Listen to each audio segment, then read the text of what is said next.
Welcome to Dr. Creepin's Dungeon.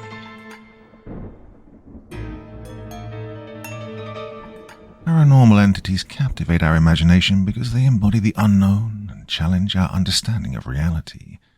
They tap into deep-seated fears of what might exist beyond the physical world, blending mystery, fear, and curiosity into an irresistible mix. Stories of ghosts, demons, and otherworldly beings invite us to question the boundaries between life and death, science and superstition, and logic and belief. They provide a thrilling escape, allowing us to explore the supernatural while safely nestled in the comfort of the familiar, as we shall see in tonight's collection of stories. Now, as ever, before we begin, a word of caution. Tonight's tales may contain strong language, as well as descriptions of violence and horrific imagery. If that sounds like your kind of thing, and let's begin. File 184, John Henry, by Ringo Cross. Chapter 1, The Joker and the Fool. Greetings. I'm Special Agent Michelle Harris, and I work for a relatively unknown agency called the Department of Paranormal Investigation, or DPI for short. I explained the particulars regarding my agency in my investigative report, labeled File Number 177, The Story of Emma Summers. Also, a short summary of my background, education, and overall experience can be found there. This is another one of those reports I felt compelled to complete for various reasons.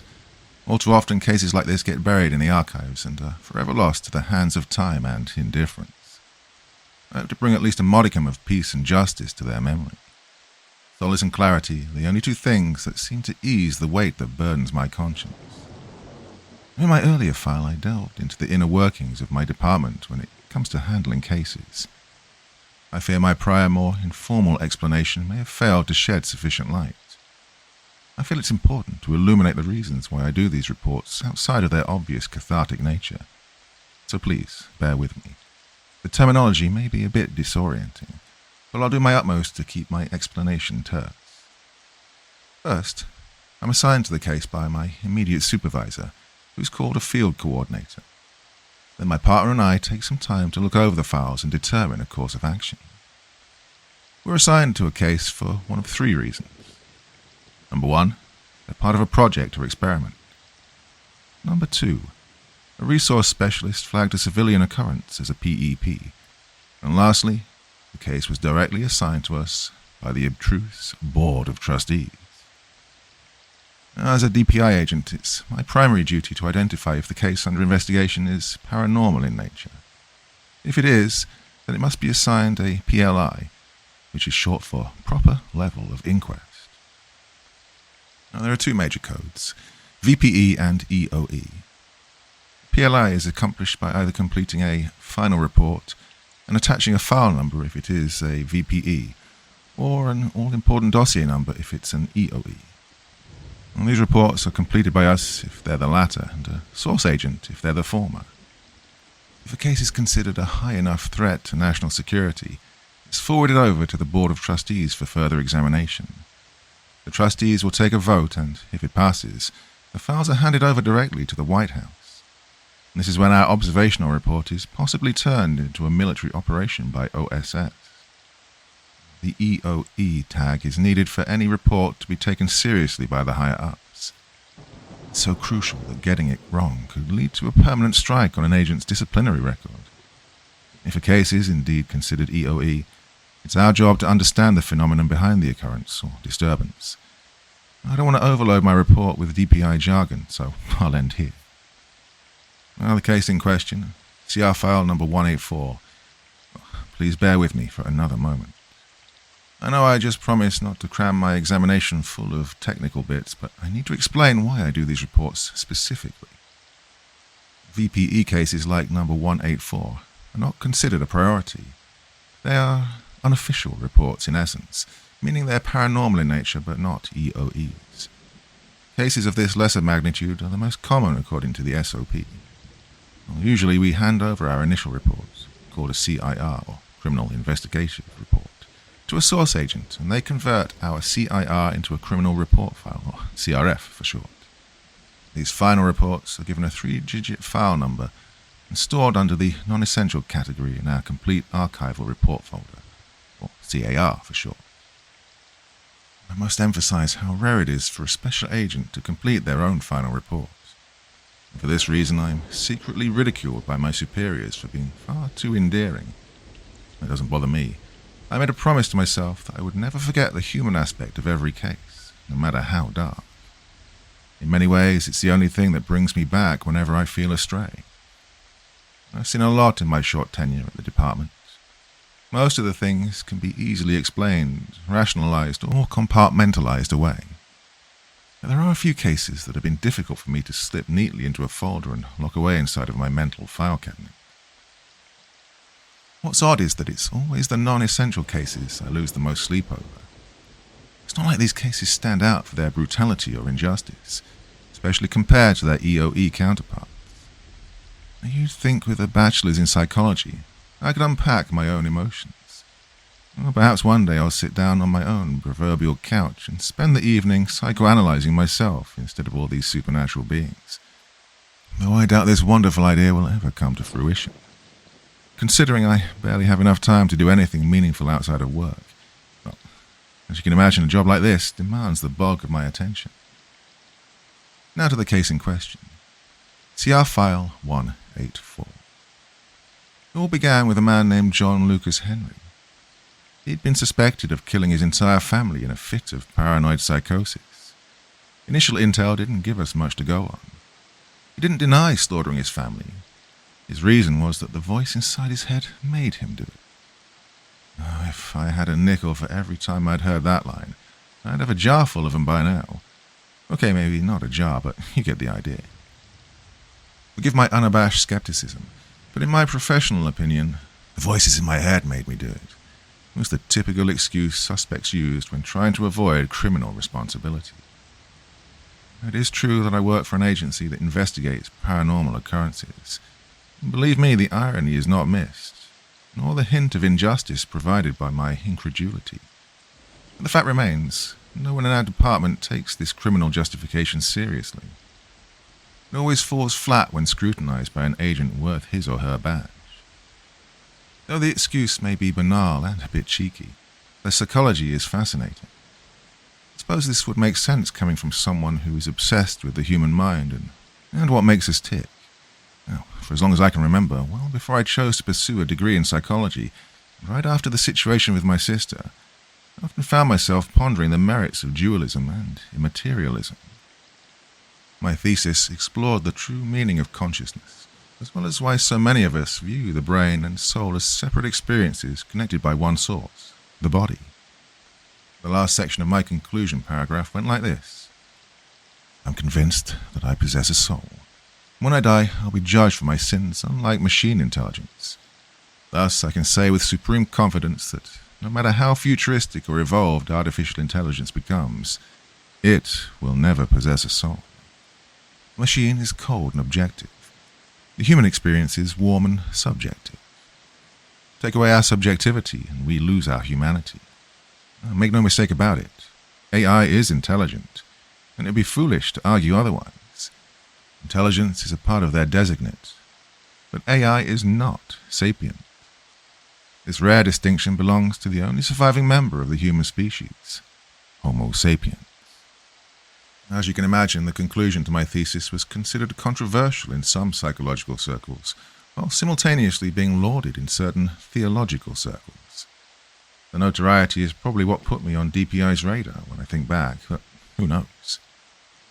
The reason my thesis caused a stir was because of the astonishing hypothesis, which was a book written by Dr. Frances Crick. In the book, she argued many things. It took many to explain in my report.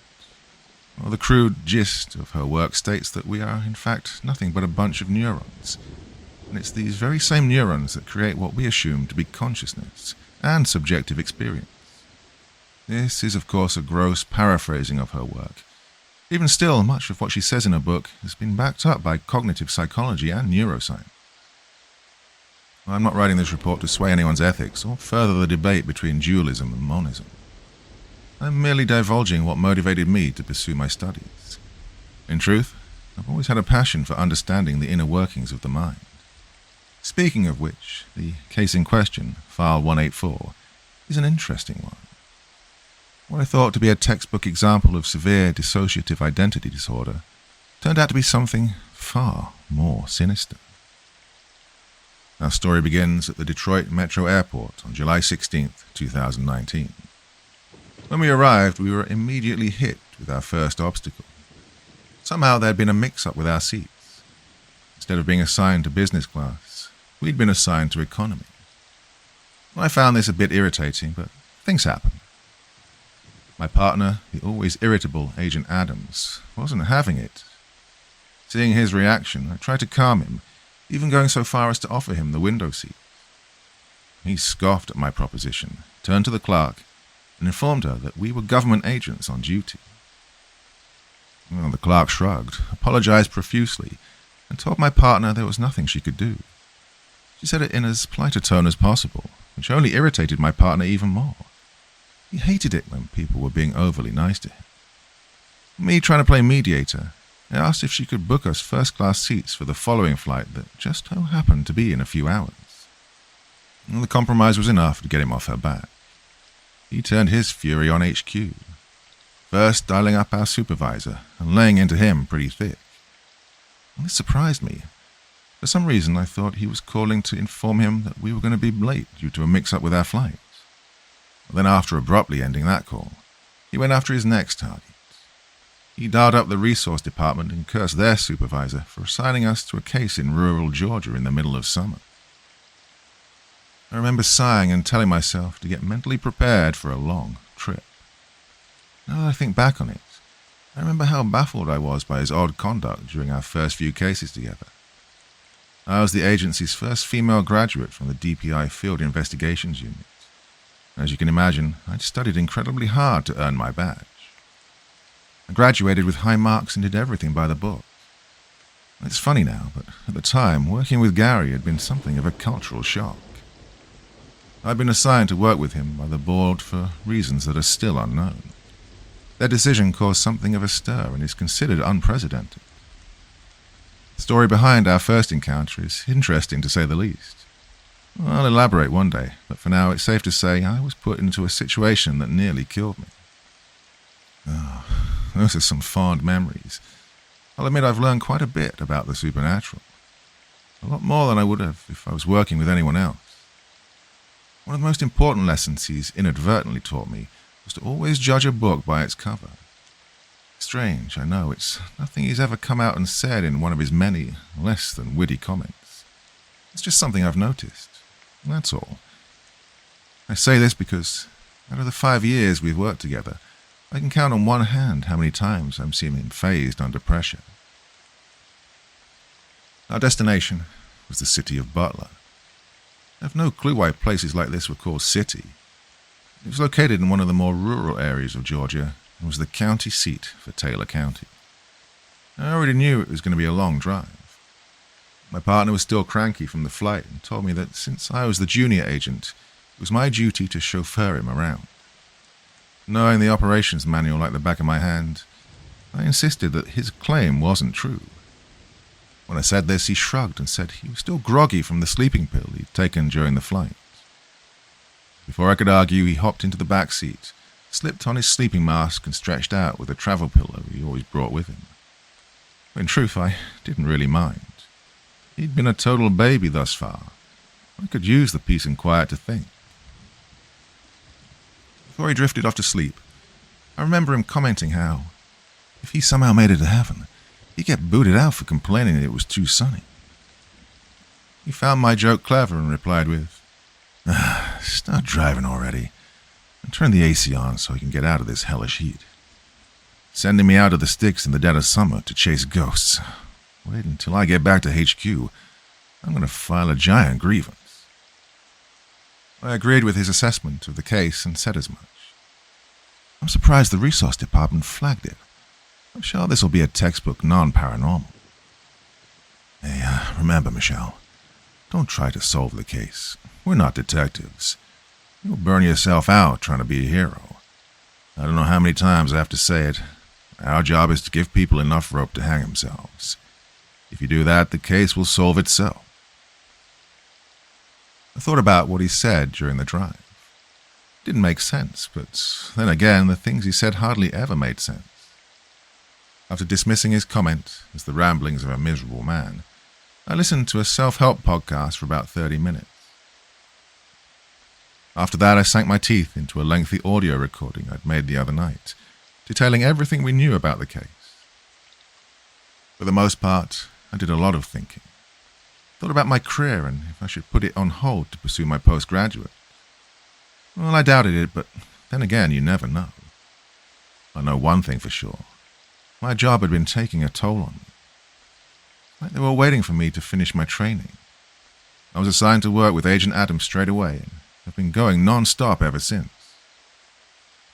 Another part of it was the work itself.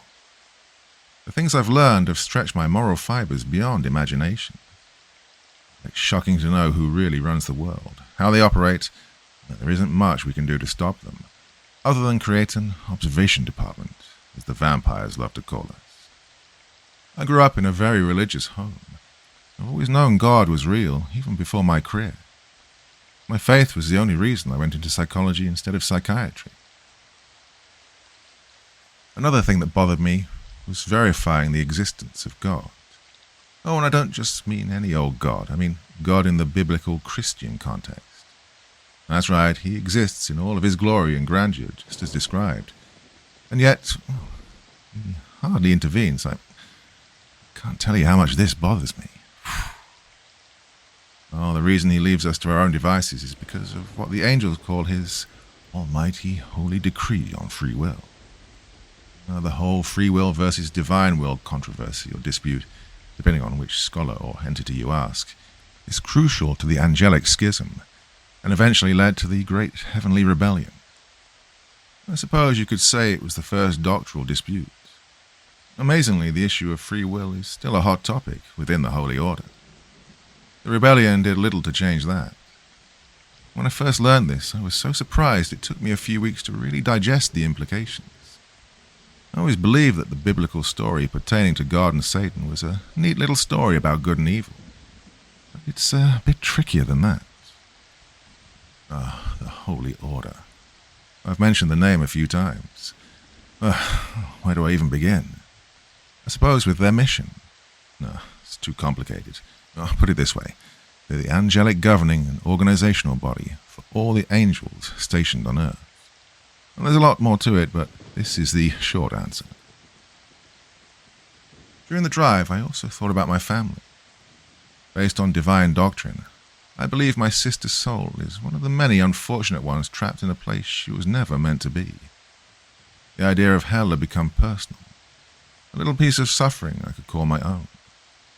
God could be downright cruel sometimes, but the rules are the rules, I suppose, and knowing this made me feel hopeless and sick to my stomach.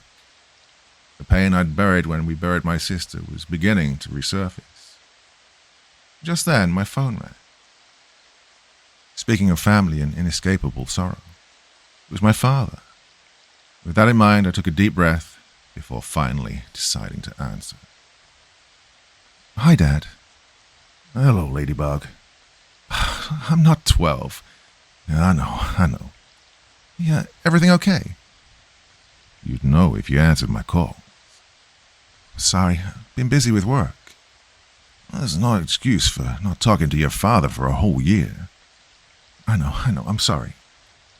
It's okay. That's not why I called.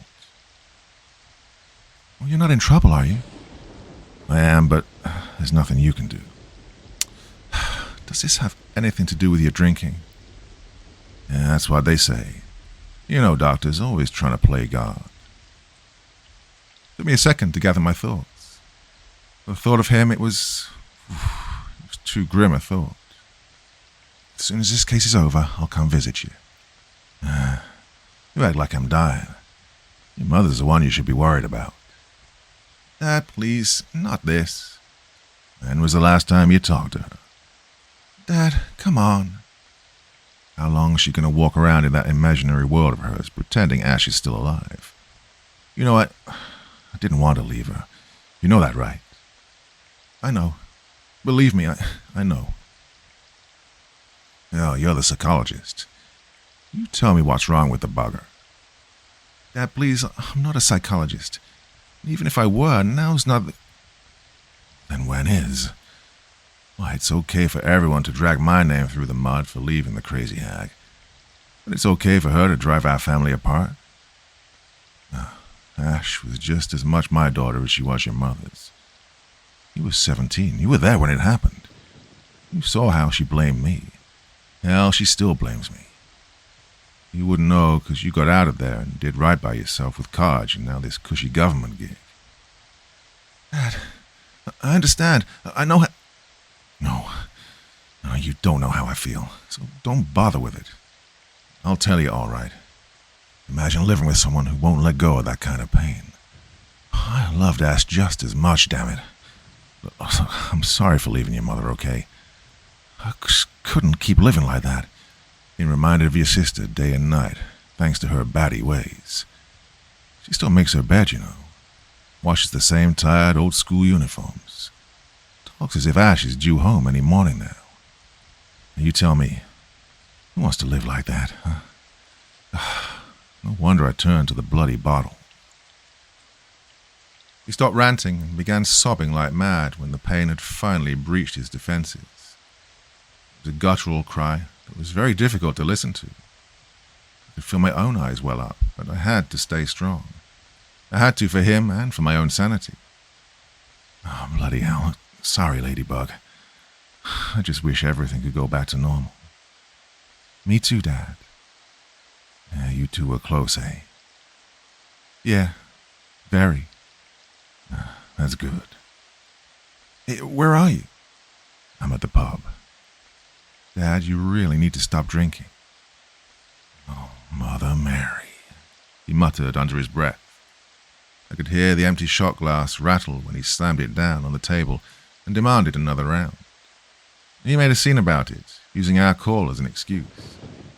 He drunkenly proclaimed to the whole bar that he'd found his long-lost daughter before shamefully downing another shot. Dad, you really need to knock it off. Yeah. So, what do you think, Doc? About what? My screwy as your mother. I reckon you think I've just as many nuts and bolts rattling around as that old tinker, he said before cackling. I have to go. Sorry for my behavior. I understand. You keep making us proud here. Goodbye, Dad. Goodbye, Ladybug.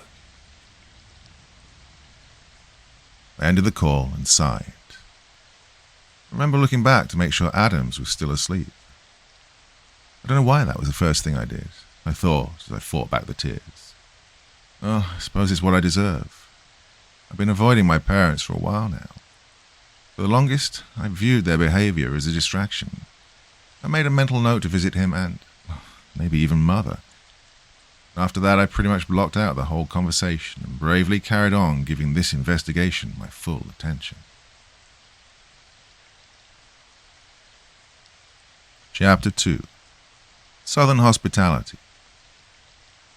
We arrived at the Taylor County Jail at approximately 0800 hours on the following day, July 17th, 2019. It was a brand new jailhouse that was located right across from the old one.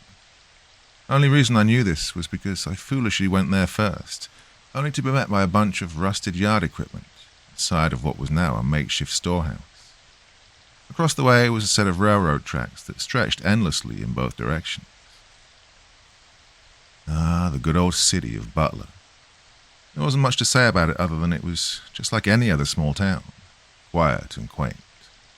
The townsfolk were extremely nice, but a little too nosy. I wanted to see the courthouse, but my partner frowned upon the idea. And so we entered the jailhouse and made our way over to the club. I informed him who we were, and that the sheriff was expecting us. We promptly called for him over the two-way. There was a fair bit of radio chatter between them. He apologized for the confusion and asked that we sit tight. Apparently the atmosphere around town had been tense, but he promised that the sheriff was on his way. Agent Adams scoffed at the comment before grumbling that he was going outside to vape. Before leaving, he made a snide remark about how annoying it was having to wait. He sneered when I informed him that perhaps this was karma, giving him a taste of his own medicine. I remained inside and exchanged a fair bit of small talk with the young clerk. I learned a bit more about him and the case. From what I gathered, he loved his softball league, hated the fact that he came third in the annual chili cook-off, and thought all the fuss over Mr. Henry's case was unwarranted. I agreed with his last sentiment and told him that the sheriff probably pulled a few strings to get the case handed over to the FBI. I didn't tell him this, of course, but we receive a significant amount of our cases from the FBI and CIA. Especially the latter, so much so we call them legacy cases, because they're partly to blame for my agency's existence in the first place. Being that this was a rural area, Mr. Henry's behavior and alleged crimes had stirred up a hornet's nest. These were good, honest townsfolk who believed that God and hard work were the cure for everything. Nobody could wrap their head around the fact that it was one of their own and not some sleazy ne'er-do-well from the big city who'd committed the ultimate act of evil. My opinion of the case was that this was just a classic example of the devil made me do it. Technically speaking, the devil cannot make anyone do anything. There are a few technicalities, but suffice to say, we rarely investigate the devil made me do it crimes because of this. At the department, we call these archetypal cases crying wolf. The sheriff arrived before we could sink too deep into conversation. When I looked over, I saw him shaking Agent Adams' hand. He made a colourful comment about the weather as they made their way inside. His offhanded remark got a slight chuckle out of my partner. He walked over and introduced himself as Sheriff Russell Giles Jr. When I asked what I should call him, he said, Everyone calls me Russ. We chatted in the lobby for a while longer. This was due to us having to wait for his deputies to secure John Henry before he could be moved into the interrogation room. The sheriff offered to take us to see the Ward Edwards Museum later that day. In his words, it was the world's largest outdoor museum, a claim which cannot be refuted since we failed to take him up on his offer. He also gave us a few pointers regarding places to eat. Apparently the China Wok restaurant was all the rave, and Miss Betty's fried chicken was one of a kind, especially the fries. He also told us more about the courthouse. Everyone visits the courthouse, the clerk threw in, which got a nod and chuckle out of the sheriff. I told him we tried the local coffee shop, but it wasn't open. The clerk laughed and said, It's never open. Why's that? I inquired. Their boy's sick, he answered. That's nonsense, Ernie. Now stop putting bad rumors on honest folk. Ain't nothing wrong with their boy. Sorry, boss, he meekly replied. Chapter 3. Interregnum. 2 deputies ushered John Henry into the interrogation room with us. His handcuffs were chained to the restraining bar on the table. They left his shackles on, along with the spit mask which concealed the lower half of his face. The sheriff thanked his terrified deputies and told them they could wait outside the room. Before we could begin, I informed the sheriff that I'd need his mask removed. Otherwise, it would hamper our communication. He agreed, but warned me that this was for our own good.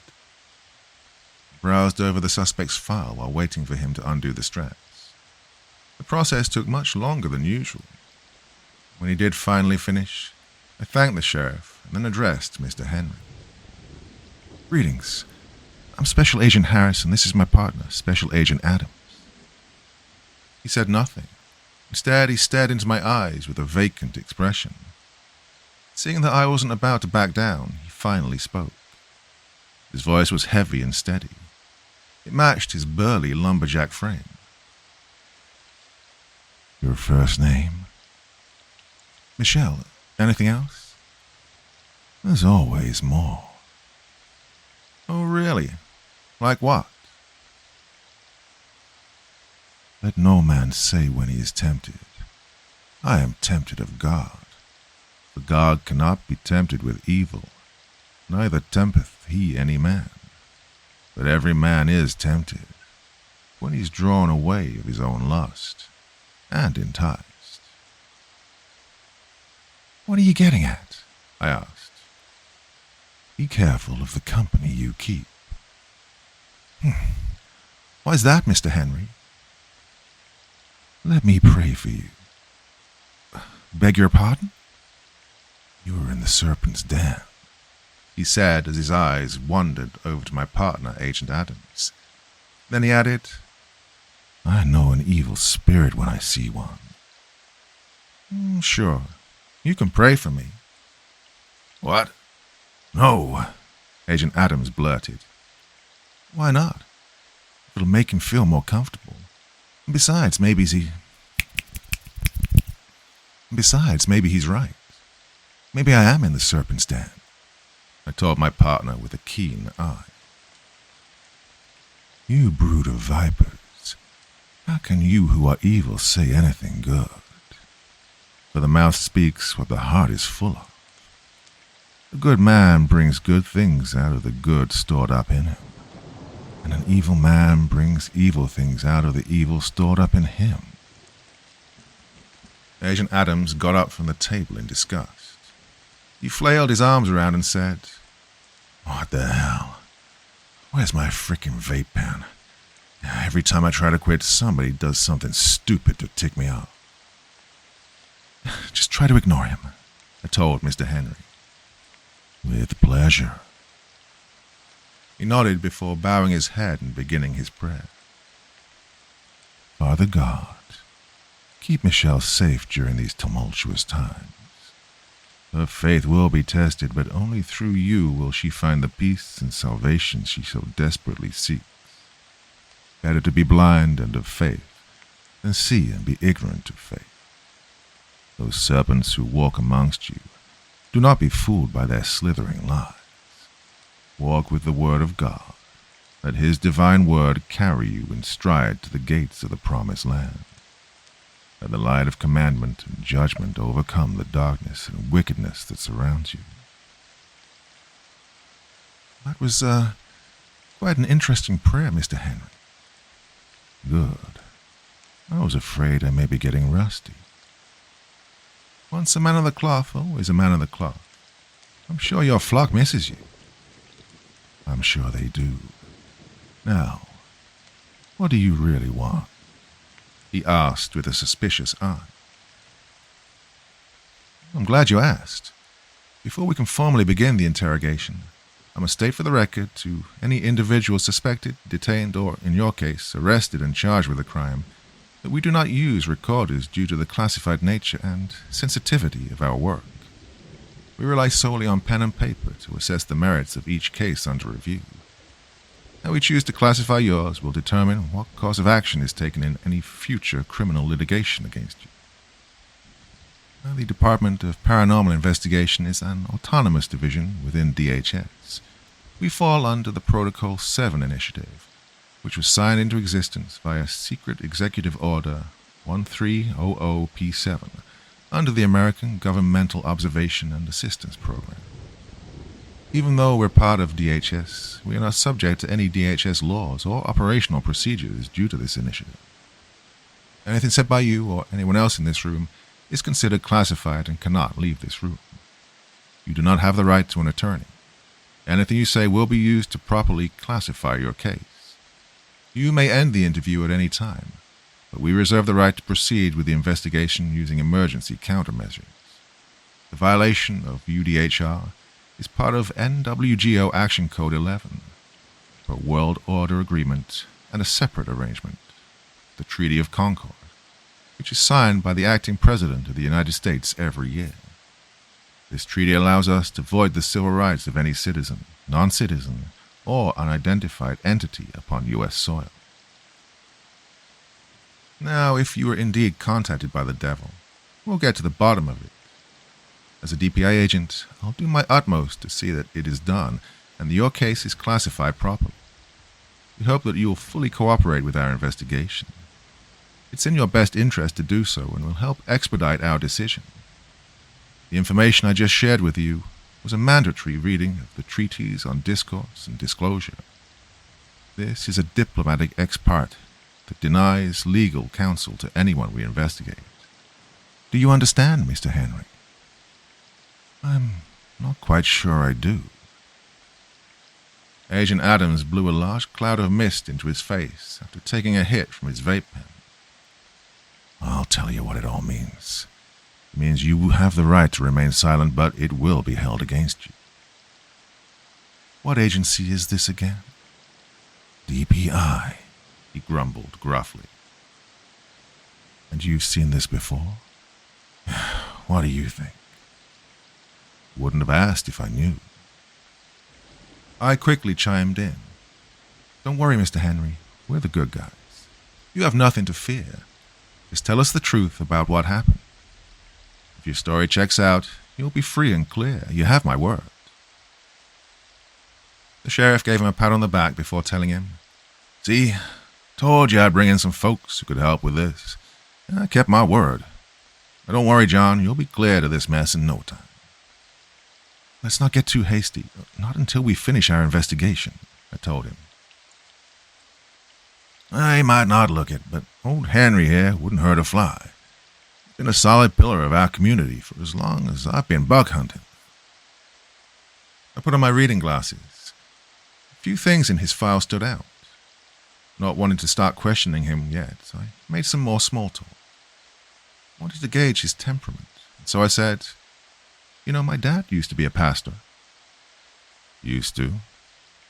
That's right, used to. Did he lose faith? Something like that. Very unfortunate. His first name's also John, I mentioned before turning my attention to the crime scene photos.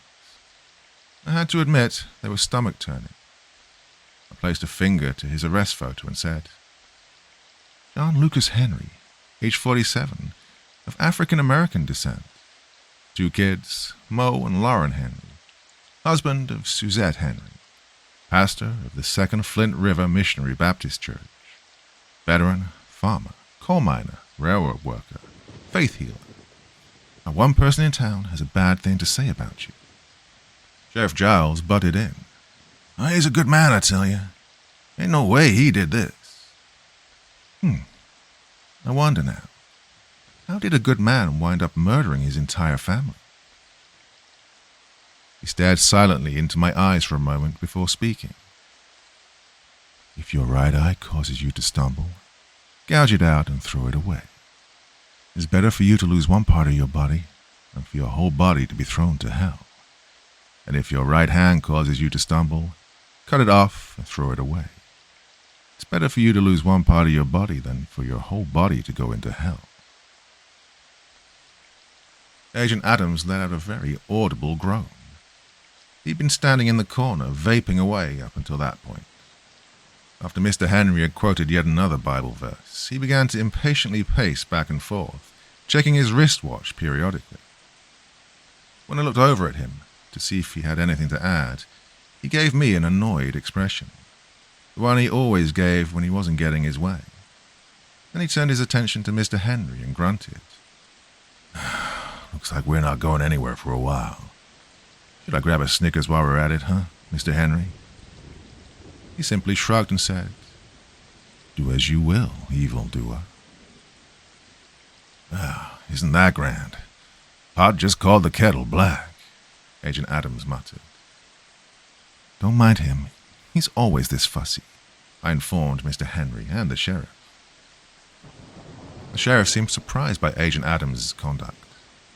After computing it in his head for a while, he had what he thought was an aha moment. He thought we were using the tried and true good cop, bad cop routine. I let him believe it. Even though I knew our tactics weren't a ruse, it was better this way. Knowing that Agent Adams was always this indecorous would have made the investigation that much harder. So with that in mind, I began reading from the report, adding a decorous touch as I did so, to really drive home my role as the good cop. Oh, you seem like a good guy. But these crimes, I don't know. It says here you savagely murdered your wife and children with a sledgehammer. That true? I mean, I'm sure a big strong guy like you had no problem swinging that thing around like a broomstick. Mr. Henry growled but said nothing. He just stared at me as if I had no clue. Agent Adams chuckled. He did what? You didn't read the report? Oh, only glanced over it. Did he really kill his family with a sledgehammer? That's what the report says. Agent Adams stopped pacing and vaping long enough to glance over at Mr. Henry. He just shook his head and smiled derisively at him. Mr. Henry, you're the demonic version of the legendary John Henry. And this was how the interview pretty much went, with me trying to pry valuable information out of the suspect while my partner did nothing but make snide remarks. His antics aside, the gist of what I was able to gather from this story went a little something like this. John Lucas Henry was born in 1972 in Savannah, Georgia. The youngest of 7, their family grew up impoverished by all metrics, or what he likes to call, and I quote, poorer than a poor man's rainy day. He did share a few stories about his childhood, but claims not to remember much about his formative years. He didn't speak too highly of his late father, but loved his mother dearly. He shone with pride when he told me that she was still hanging around in the swamps of the living, as he called it. His fondest memories from childhood stemmed from helping the local church. He recalled going there almost every day to help keep God's temple pristine. Later, when he was a fair bit older, he told me that his fondness for Bible study and about the first time he got to lead the opening prayer for Thursday evening church service. His parents worked as sharecroppers all the way up until the practice was phased out of Georgia sometime in the mid to late 50s. He smiled when recalling the day his family packed up everything they owned and threw it in the back of the rusty old beat-up Forester green truck his dad had owned for as long as he could remember, the sun shining. They wanted better for their children, and traded in a hard life of sharecropping for a one-room shack in the bucolic town of Mork when he was a young boy. He's an avid hunter and fisherman, and misses doing both with his 4 brothers. The only trouble prior to this incident came when he was 16. He got caught by the sheriff illegally scrapping metal and junk parts to help put food on the table. He told me this is why he enlisted in the army, so he could help feed his family. He joined when he was 17, served with honor and distinction for 4 years, before returning home to Georgia to help bury his father, who died after a long battle with lung cancer. He spent time as a drifter, coal miner, and railroad worker. He settled back in Mork when he was 29, married his childhood sweetheart, and rebuilt the same old church he grew up attending. The place is a glorified shack, but his ministry and faith healing bring in enough to carve out a modest living. The only noteworthy thing to come out of the interview happened at the end when I asked him, "Why did you do it? Why did you take a hammer to your loved one?" He replied with, "The devil made me." Mr. Henry never denied killing his family, just that it wasn't his fault. He swore up and down that he loved them and would never hurt them. He was thoroughly convinced that it was the voice inside his head that had compelled him to commit his vile deeds. Agent Adams got a good snicker out of his assertion and repeated, "The devil made me do it," loud and grand enough to get under everyone's skin. And that was pretty much it. I thanked the sheriff for his hospitality and Mr. Henry for giving me the information I needed to finish my report. The drive back to our hotel wasn't too bad. We did stop to pick up some Chinese from the eatery the sheriff had mentioned. My partner was livid for most of the ride. He cursed the resource department for assigning us to a bogus case and claimed that they were amateurs. I held my opinion in reserve. The last thing I wanted to do was listen to him double down on his crude remarks with even cruder ones.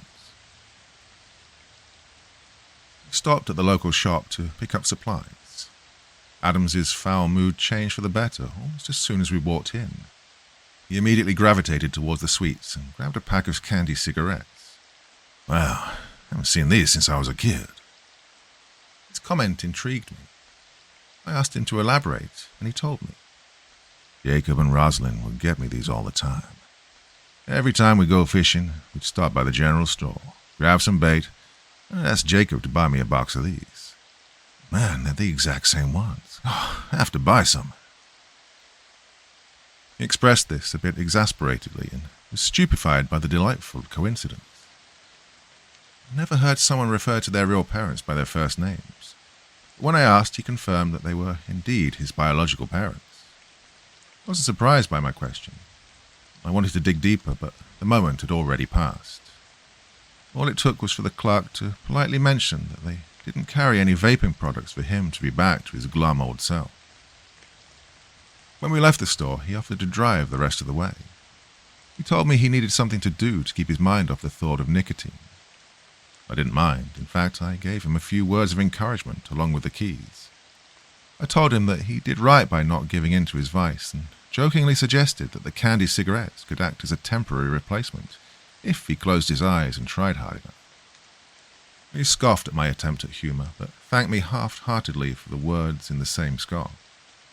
Then he grumbled obscenities to himself about the summer heat and how unfair it was that he'd have to dip into his vaping reserves. I tried to review my notes during the car ride, but his singing was awful. He kept asking if I enjoyed this or that song, and I kept saying no. When he asked if I liked the wallflowers, I told him they stunk, which nearly drove him off the ledge, which I found moderately amusing. Much more amusing than his dreadful singing. When we made it back to our hotel, just before getting out of the vehicle, he coldly looked over at me and said, "Look, Michelle, I know you. Just hear me out. You don't have to say anything, okay? But you think there's more to the case, but there isn't. You're not going to find anything if you dig deeper. What I need from you right now is for you to go to your room and enjoy your Chinese. Listen to some good music while you finish your report and pack. You're for sure going to classify this as a non-paranormal event and forward your findings over to the gullible sheriff so we can hop on the next plane out of here, first thing in the morning. Got it?" "Shouldn't we at least get our field coordinator to sign off on my report? You know, before we hand the case over all willy-nilly." "Willy-nilly." He chuckled and groaned incredulously before saying, "Just do it, Michelle. I'll deal with him when we get back." I told him I'd consider it. If he didn't like my response, I was more than happy to forward over my notes so he could share in the task. He of course declined and quickly changed the subject. As soon as I made it to my room, I jumped into my work. After reviewing all the evidence, I concluded that John Henry's case was indeed a severe case of dissociative identity disorder. It's once called multiple personality disorder, but we don't use this name anymore, given its negative and distorted connotation. What I concluded was that a part of Mr. Henry was completely unaware of what the other part was doing. This was suspected from the beginning, but it wasn't made evident to me until the interview. I say this because Mr. Henry demonstrated traits typical of the disorder, such as dissociation and deep depersonalization, barely spoke or responded to questioning. When he did, his remarks were often unfitting. His bizarre unsocialization may have spawned shortly before or after murdering his entire family. Now, this is atypical, but can be triggered during one of the 3 phases of psychosis. In my opinion, Mr. Henry should be transferred to a mental facility for proper treatment. His inability to control his behavior in certain mental states, combined with his difficulty understanding that what he thinks and feels affects how he behaves and acts, is extremely concerning, making him, in my professional opinion, an extreme danger to the public at large. I took a deep sigh after finishing my report. Not because I was relieved that it was over, but because I didn't receive that usual sense of fulfillment I got whenever wrapping up a case. A thought lingered in my head as I ate what was now cold cuisine. Something wasn't right. And whenever I had a gut feeling that was this strong, I was never wrong. I closed my laptop and asked myself, what am I missing? Come on, Michelle, think. I knew it wasn't a case of possession because this wasn't how possession worked. I found this out when my sister passed away. Possession is a very haphazard affair that needs an object, which in turn works as a conduit between the possessor, the spirit, and possessed, person. In my sister's case, it was an antique mirror from the Victorian era that did the trick. I ran my fingers through my hair in frustration.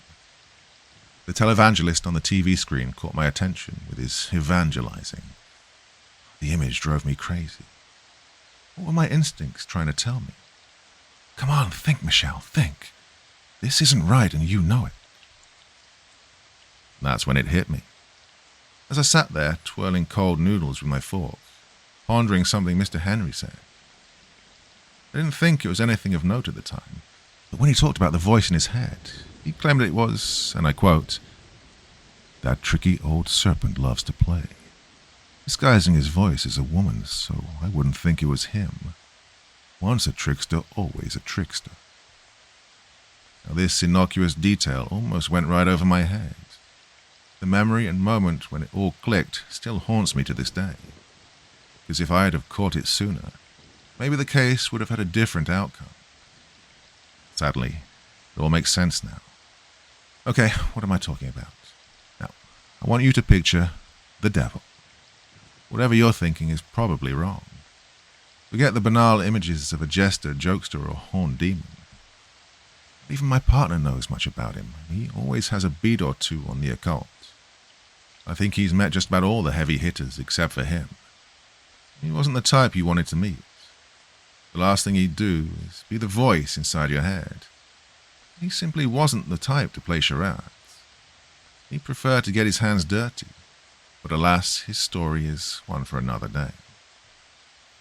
I called Agent Adams and asked him to hear me out. I said this because I already knew he wasn't expecting to hear from me until tomorrow. He reluctantly agreed, and I reluctantly shared my theory. When I told him everything I mentioned prior, he agreed that it was odd. And then, to my surprise, he mumbled a few expletives before insisting that he had to make a few phone calls. He refused to explain anything further and said that he'd call me back. I paced up and down my cramped room while waiting for his return call. Even though I'd never do it, I could see why he vaped. Times like this really wreaked havoc on my nerves. I'd say about 15 minutes later he was at my door, banging on it like a madman. He was still putting on his suit jacket when I opened it. He didn't even wait. He just blurted out that we had to leave. When I asked where, he said back to the jailhouse. Chapter 4. Rose. During the car ride, my partner didn't say much. He was speeding like a bat out of hell through the town. Luckily, our hotel wasn't unreasonably far from the jailhouse. When we made it, he pulled in front of the building, threw the vehicle into park, and rushed out. He banged on the front door like a crazy person, trying his best to get the attention of the deputy on duty for the night shift. The poor deputy was seated behind the counter with his feet up, sound asleep. The deputy was so startled by the commotion, he nearly fell out of his chair. He jumped to his feet and hurried over to the door. As soon as it was unlocked, Agent Adams barged in and demanded to be taken to John Henry's cell. The young deputy protested and insisted he'd have to okay our request through the sheriff. My partner was in a foul mood. He stared coldly at the young guy and told him something very chilling. He said, "Look, kid, I know you're just doing your job, but if I were you, I'd listen to me. I'd listen before things got out of hand. A place like this doesn't stand a chance against the things I know." "What does that mean?" "You value your life and the life of your sheriff. You'll take us to see Mr. Henry. No, I won't ask again. I'll turn my back and let what happens happen. When it does, I won't lose a wink of sleep over it." "Okay, follow me," he said with a slight tremble. We followed the deputy through the sally port and down the corridor that led to the jail cells. Mr. Henry was in the last one, all the way down at the end. When we reached it, the deputy stopped to catch his breath. "Give me the keys," Agent Adams demanded. "Are you mad? I could lose my... Life or job? Which one, kid?" "What are you talking about?" "Give me the keys and wait outside. When your precious sheriff gets here, tell him what I said." "Okay. You guys don't need help?" "Whatever you do, don't come back." "God dang it. You want me to tell Sheriff Giles to wait outside of his own jailhouse? Why don't I tell him to piss in the wind while we're at it? I know he don't look it, but he's got a mess of a temper." "You know what agency we work for?" "Something to do with the paranormal, right?" Yeah, good guess. He possessed or something.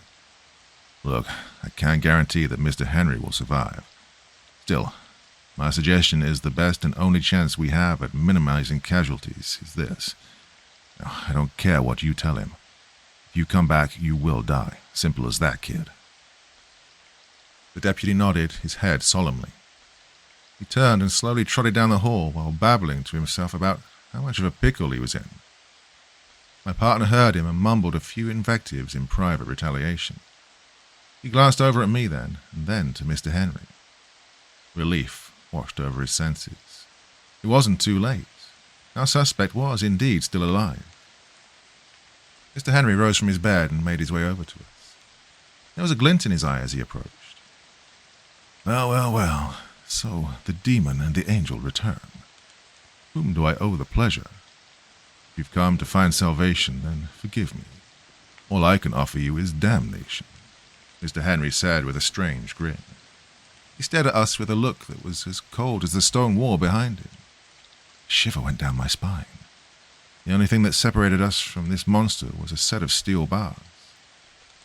Agent Adams handed me the keys and said, "Unlock it." "Are you sure?" I asked with a great deal of reservation. "We don't have much time." "It's your call," I said before jamming the key into the lock. Then I muttered, "You know I hate it when you leave me in the dark like this." He checked his watch before saying, "Oh, damn it, we're too late." The tricky smirk on John Henry's face made me hesitate. I just knew he was going to pounce on me the moment I turned that key. I stole a deep breath, placed a hand on my service weapon and stopped. Something out of the corner of my eye seized my attention. There was a shadow at the end of the hall. At first, I didn't think it was real. I watched with bated breath as the figment of my imagination became real. The anticipation sent a shiver down my spine. I wanted to draw my weapon, but my partner's calmness was infectious. A woman, a few inches shorter than me, casually walked over. Her knee-length crimson jacket matched her lipstick and hair. She was wearing a pair of leather pants, boots, a white blouse, and a loosely strung black corset. What stuck out even more than her flowing auburn hair was her eyes. Her right eye was green and her left glowed red, piercing through the oppressive dimness of the night. Her expression was cold. A lack of verve or vim in her pale skin gave her face a pallor that made her look somewhere in between living and non-living. I could tell by the way she moved that she wasn't like anyone else I'd ever encountered. Stiff and mechanical, yet graceful and elegant. My first thought was vampire, but I was familiar with how subtle they moved. She seemed like something else altogether. Something about her made me feel uneasy and queasy. The nauseousness was strong enough to snap me out of my stupor. I drew my weapon and ordered her to identify herself. When I did this, she stopped her leisurely stroll and stared at me with a look of intrigue. I looked over at my partner. Instead of reaching for his weapon, he reached for his vape pen. The disgruntled look on his face told me that he knew her. Instead of saying something that would have been useful, he just shook his head and murmured, "Ah, you finally crawled out of that hellhole. I was wondering when you'd return. Shame. I was just starting to enjoy a life free of headache." She laughed and said, "Long time no see." Not long enough." "How'd you guess it was me?" "I didn't. You can thank my partner." "Oh, you have a new partner?" "Yeah, not CIA anymore." "Oh, do tell." I formed a new agency, Department of Paranormal Investigation, and before you ask, the answer is no. My code name isn't Black Squid. That's all over. "I'll miss the good old days," she said with a reminiscent smirk. "You were the only one able to handle the squid suit, am I right?" "Yeah, that's right." "You're one of a kind." Well, the feeling is mutual." "Oh, I feel honored." "Well, you shouldn't." "What? Why not?" she asked before stealing another step towards her. I warned her against taking another one with a stark reminder that I wouldn't hesitate to shoot. My partner stepped in front of me and calmly said, "Put the gun away, rookie." What the hell is going on? She's not here for us. Yeah, we can't just let her... We're not going to let her do anything. She'd kill both of us before you could squeeze that trigger. I don't know about you, but I'm not finished living. There has to be something we can do. Yeah, there is. We can finish our investigation in one piece. Our job is not to intervene in the affairs of the supernatural, or in her case, the dispossessed, he coldly reminded me. Seeing how displeased I was by his pacifism, he took a hit from his vape pen and then took a step back. Oh, it's your move, rookie. I don't know. Sometimes we gotta learn the hard way. Else get the gunk out the ears when the mind gets all bogged down by sanctimony. I glared at Adams, then at her. There was no way I was going to let her pass without doing anything to try and stop her. Hey, stay right where you are. Take another step and I won't hesitate to use lethal force. She smirked and told Agent Adams, "Don't worry. I'll go easy on her. I like her. She has potential. Oh, but don't think you don't owe me for this." "I'll see what I can do," he grumbled rather begrudgingly before deciding to throw in a thanks for good measure. He walked over to Mr. Henry's cell, looked over at the poor guy and said, "You're a very unlucky man. Wish I could say I was holding an ace up my sleeve. A good hand just wasn't in the cards for you." So, would any of you like to know why I did it? Why I became the voice of pandemonium in his head? This is the part where I explain my plan, after all. Keep it to yourself. You haven't changed. Neither of you. Well, I'd like to hear the details, I said. Finally, someone who understands theater. Now be amazed, brave protagonist. Stand aside as I needlessly waste time poring over the details. Oh, and I promise you a gut-wrenching story, where you get your guts back. It was indeed I, the director, who beguiled our beloved thespian into slaughtering his entire family in the most theatrical way imaginable. That's right, old Henry. It was I. Does my voice seem vaguely familiar? I hope so. I can't tell you how much I enjoyed making you squirm in your own head, she said, with a look of relish in her dead eye. Mr. Henry began shaking the bars and screaming like a wild man. The rage and realization had finally simmered, and he cried out in righteous anger. "Even though I walk through the valley of the shadow of death, I will fear no evil, for you are with me, your rod and your staff, they comfort me." She vanished into the valley of shadows, making me second-guess everything I thought I knew. My haze of confusion didn't last long.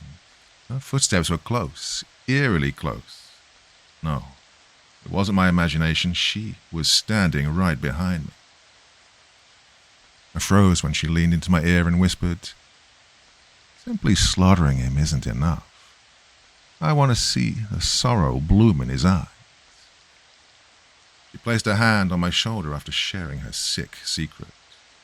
The touch was chilling, so much so I wheeled around and aimed my weapon at her. "Who are you?" I demanded to know. She looked over at my partner and smiled grimly. What an inquisitive agent she is. I see the government has been busy recruiting the brightest minds. "Answer my question," I shouted. She ignored me, allowing her gaze to roam over to John Henry. He was in a blind rage by now, shaking the bars and growling like an enraged brown bear. For a minute there, with how burly he was, I thought he was going to break free. But he was human, after all. "It's okay, Mr. Henry. Stay calm. I'm going to get you out of there," I cried out. "I told you I was a man of God. I told you I would never hurt my family. I loved them with everything I had. And you devil, you took them away from me. God, I call upon your holy word. Strike down the serpent," he cried out in a fit of pain and panic. She raised her arms and twirled around in a way that showed off her figure and finesse. Well, what do you think? Am I to die for or what? Hopefully I left enough to the imagination. I always try to keep up appearances for my victim, she said with an untamed viciousness. Her words stabbed through him with such force. Again he called out to the Lord God. Oh, Almighty Father, that old serpent, the enemy of man and angel, draws near. The traitor himself dwells among us in the flesh. Let your word be my shield. Safeguard me from the defiler, for I am not afraid.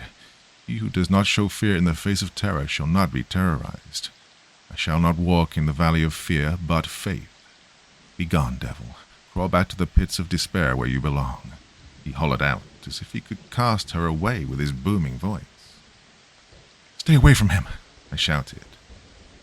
She stopped twirling and peered over at me. You still haven't figured it out? Figured what out? Try to shoot me. What? But... Go on. I insist.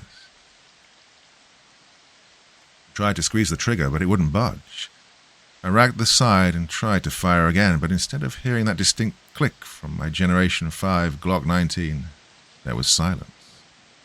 I checked to see if my gun was out of battery, but saw nothing unusual. I even tried to reset the trigger, but the same thing happened. My look of vexation amused her. She blew a kiss and said, I disabled it when I was behind you, whispering sweet nothings into your ear. She wagged her index finger and continued. I broke the safety firing pin with one tap of the finger, right in the middle of the slide where the barrel and firing pin come together and go boom. She shook her head in pity at my pitiful display of silence before turning her attention back to John Henry. She hopped right up to the bars and exclaimed, Did you miss me? I certainly missed you. She smiled sinisterly before swaying away effortlessly when he lunged at her. His big old hand was so close but so far away. It was like a bear paw compared to her head.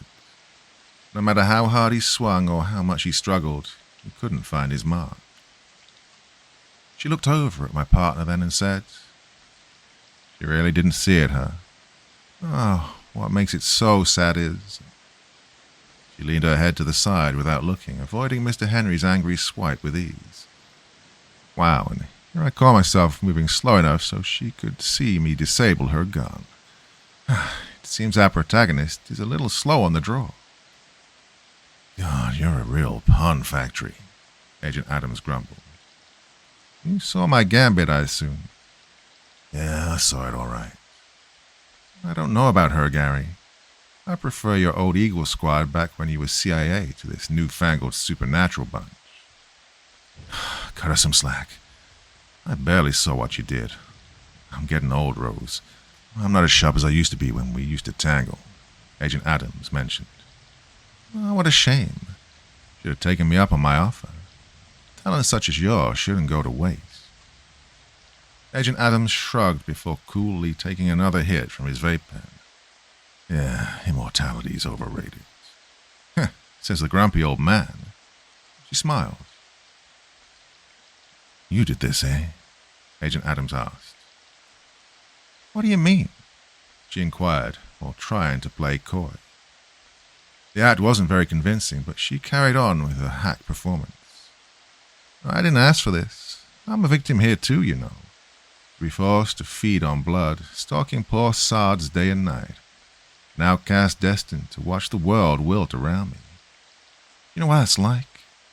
If I were a brave fool, I'd plunge a stake into my own undead heart and put to death this miserable, never-ending existence. She paused for a second to make sure we were looking. Her innocent little act transformed into one of darkness, exposing her true desire to a crescendo of angry catcalls that erupted from her not-so-amused victim's prison cell. I wonder what it would feel like. Would it be unsteady and ignoble, or steady and noble? I'd hope for the latter, but embrace the former. Perhaps I'd feel something for the first time in a very long time. Perhaps I am a poet, contrary to what my critics think. Oh, you're far from a poet, Agent Adams said. Ah, what would you consider me then? Sadist, he replied. What should we do? I asked. Let her have her fun. She'll get what's coming to her. People like her always do. I resentfully holstered my useless service weapon and watched in utter defeat as she began to toy with Mr. Henry like a cat toying with a mouse. He was howling mad and as angry as a raging bull. His prison jumpsuit was drenched in sweat. I could feel his frustration mount with every failed attempt to strike her. With a crazed growl, he reached through the bars, grabbed her by the jacket collar, and tried his damnedest to smash her face into the steel bars. She stopped herself from hitting them with such strength and ease. It was undeniable who was in control here. Her face wasn't even an inch removed from the cold steel. With a look of longing in her eyes, she told him, "Was it hard not having me around? It's hard for me. I thought about you all the time.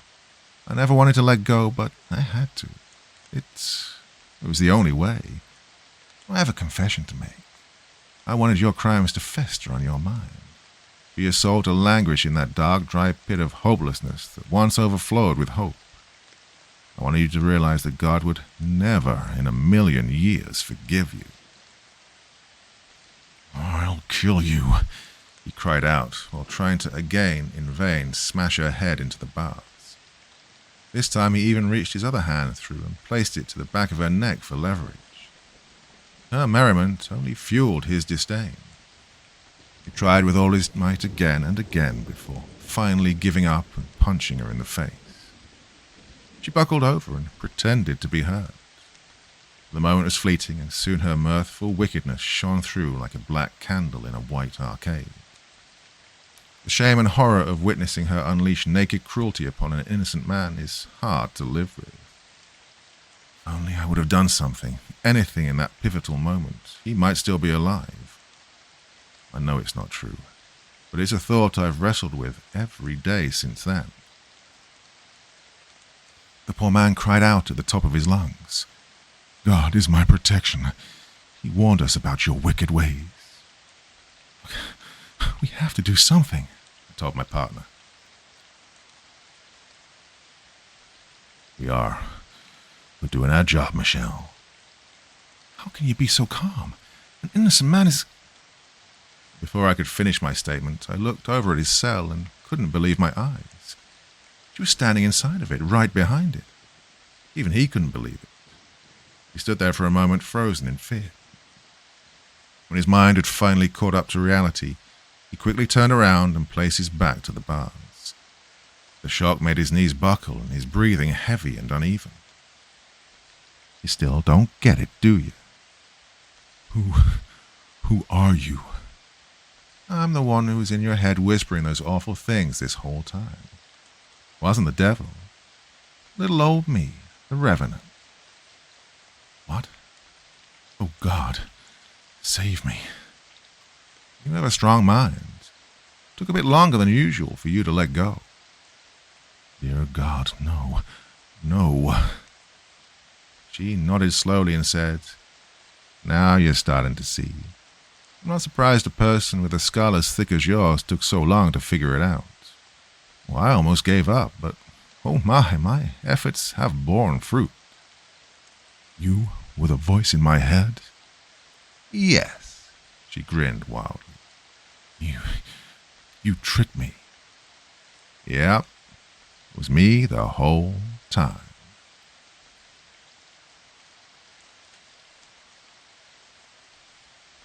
Chapter 5. Rose continued.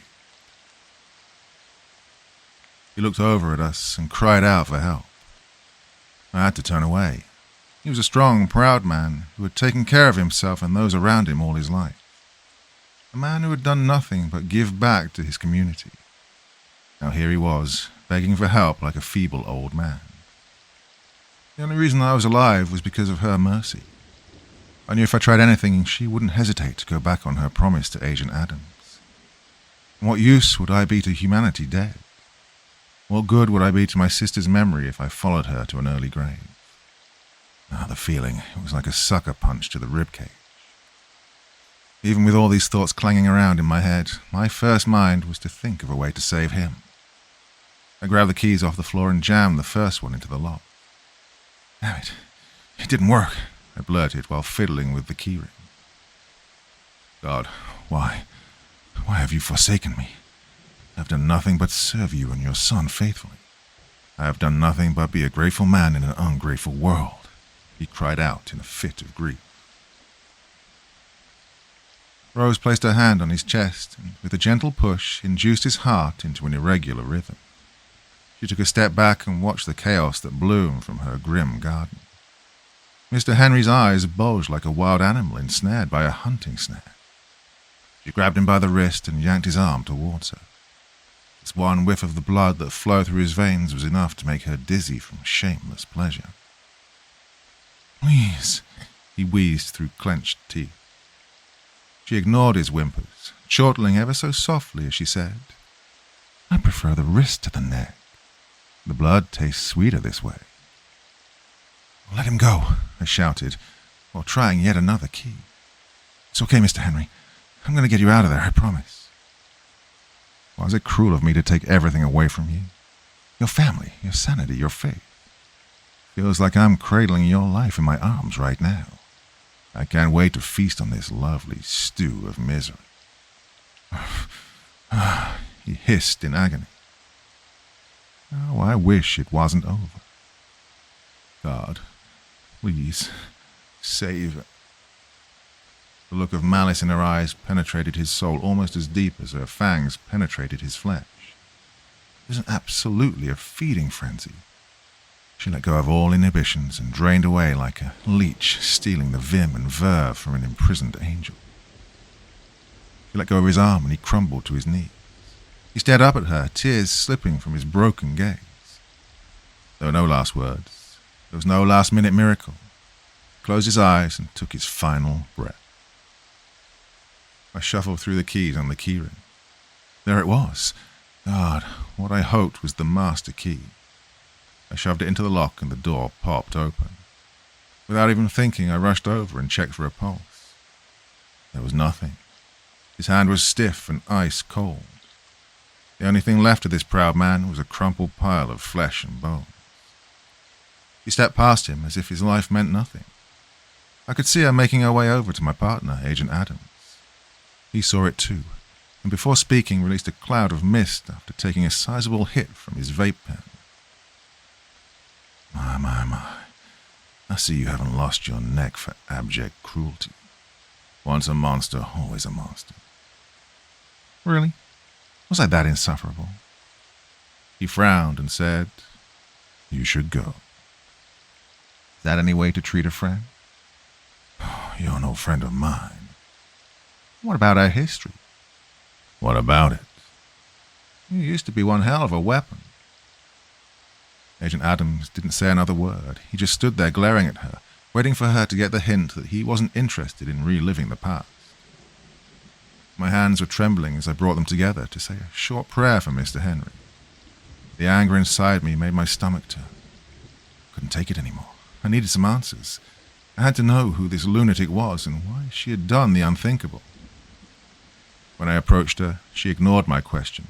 Instead, she reached inside the sleeve of her crimson coat and retrieved a rose, offering it to me. I don't want it. Take it, or else. Or else what? I'll make you. I'm not taking it. As you wish. You're sick. My sense of justice was amusing to her. She stared longingly into my eyes without saying another word. My existence, I bet it was fuel for her sick imagination. Her bitterness touched my soul like a septic dream. For some reason, I started to feel sleepy. The drowsiness hit me like an avalanche of emotion. My eyelids felt heavy, and a feeling of ease washed over me. The world around me was a serene palace void of fear or reproach. My arms tingled, my legs numb. My mind lost its vehemence and thirst for clarity. I could feel myself slipping. Slowly but surely, I knew I'd never want to escape this palace of golden dreams. The more I resisted, the more appealing its hypnotic hymn. I was so tired of being afraid. Everything I ever wanted was right here at my fingertips. Yeah, you all right, rookie? What? Snap out of it. Where'd she go? She did another one of her disappearing numbers. My eyes are old, couldn't keep up. All I know is you took the rose and then she was gone. I looked down and saw the rose I'd never asked for or remembered taking, clutched firmly in my hands. I looked over at Agent Adams in shock. I wanted to scream, but the thought of how foolish I'd look lamenting in front of him made me scream on the inside. My sister, the promise I'd made to her right before she died. I couldn't falter, I just couldn't. I had to remain strong. You okay, rookie? Yeah, what happened? You've been standing there staring off into yonder for a while now. For a moment there I thought you were... well, that's right. What? What's wrong? Well, she mesmerized you. She did what? Mesmerized you. Form of hypnosis. We only thought demon lords could do it, but I guess revenants possess that ability too. Oh, damn it. What's wrong? I have to update my report to reflect these new developments in the case. That's your old self, I see. Good. That's real good, rookie. I'm glad you're okay. Why wouldn't I be? Hey, it's not like in the movies, you know. When demon lords mesmerize you, you go insane. But I guess revenants aren't as strong, which makes sense. Demon lords? You know, the fallen generals. We call them demons or whatnot. Your mind must still be a bit jolted. It's okay, rookie. I got your back. I know a few mental exercises that'll jog your memory. Thanks. No problem, rookie. Why do you keep calling me that? What? Rookie? Yeah. Well, think about it. Huh? We're not superheroes, Michelle. We're not here to save the day. Yeah, I know it's ugly business, but since when did our job become pretty? This isn't the movies, kid. Hell, even if it were, we're not the protagonists. We're the people willing to get our hands dirty if it'll save our country. I know. I just wish there was something we could have done to save Mr. Henry. I mean, I get it. Our job is to investigate and report our findings. I know the information we provided is crucial to taking our country back before the end times, but still, I'm human. It's hard to see someone in need and not doing anything. Now, this is only your fourth case. Wait until you get a few more notches under your belt. Trust me, you haven't seen anything yet. He told me, which I found to be rather ominous. Looking back on it, he was right. The more I've seen, the more I've come to question my decision to pursue a career at DPI. I could go on and on about my moral dilemma, but that's not what this is about. His next statement threw me for a loop. For a second there, I thought he was purposely trying to pour cold water on my dreams of a better tomorrow. You have a background in psychology. You of all people should know we have to keep the psychological separate from the logical. He looked down at Mr. Henry's drained husk of a corpse, as if his ordeal was a cautionary tale. We're only guests. It's not our job to get involved. Right now, information is our greatest weapon. We take what we learn and use it to secure a spot for humanity in the war between good and evil. Are you really on our side? I've been fighting to keep our nation free since before you were born. I'm 26. If you've been doing this for that long, you're pretty old. Story for another day. I smirked. Oddly enough, an expression as simple as this was cathartic. Well, I look forward to hearing that story, considering you never talk about your past. It's not as complicated as you think. What now? I asked. He looked over at me with a crooked smile and said, Good, it worked. Jogged your memory. You should still probably see the in-house shrink, but as far as mental faculties go, you should be as good as new. What do you do? Nothing much. Nothing much at all, rookie. Whatever you say. Come on, let's go see the sheriff. Good news is he was right. Mr. Henry was a decent man. Bad news is no one will ever know. Sounds like a plan. It looks like you could use a bite to eat. Don't look so frazzled. Nice bowl of chili will do the trick. Getting mesmerized takes a lot out of you. You been mesmerized before? Yeah, nearly killed me. Well, what happened? Maybe I'll tell you about it later. Too hungry to think straight right now. I shook my head and said nothing more. I simply followed him as we made our way through the sally port. The whole time I remember thinking how oddly predictable Agent Adams was and how oddly unpredictable everything else was. Which makes me wonder why the agency paired us together to begin with. Working with him had been a crazy crash course in the political machinations of the supernatural. One which I cannot say I was totally prepared for. That was it. We stuck around with the sheriff and a few curious locals until the county coroner arrived. Adams and I answered their questions as best we could, but it was difficult since we weren't allowed to say much, given the classified nature of our work. It's always sad having to hold back vital details, but the last thing we wanted was to start a panic. We were out of there before I knew it, just like Agent Adams said we would. When we returned to HQ, the first thing I did was bury myself deep in DPI archives.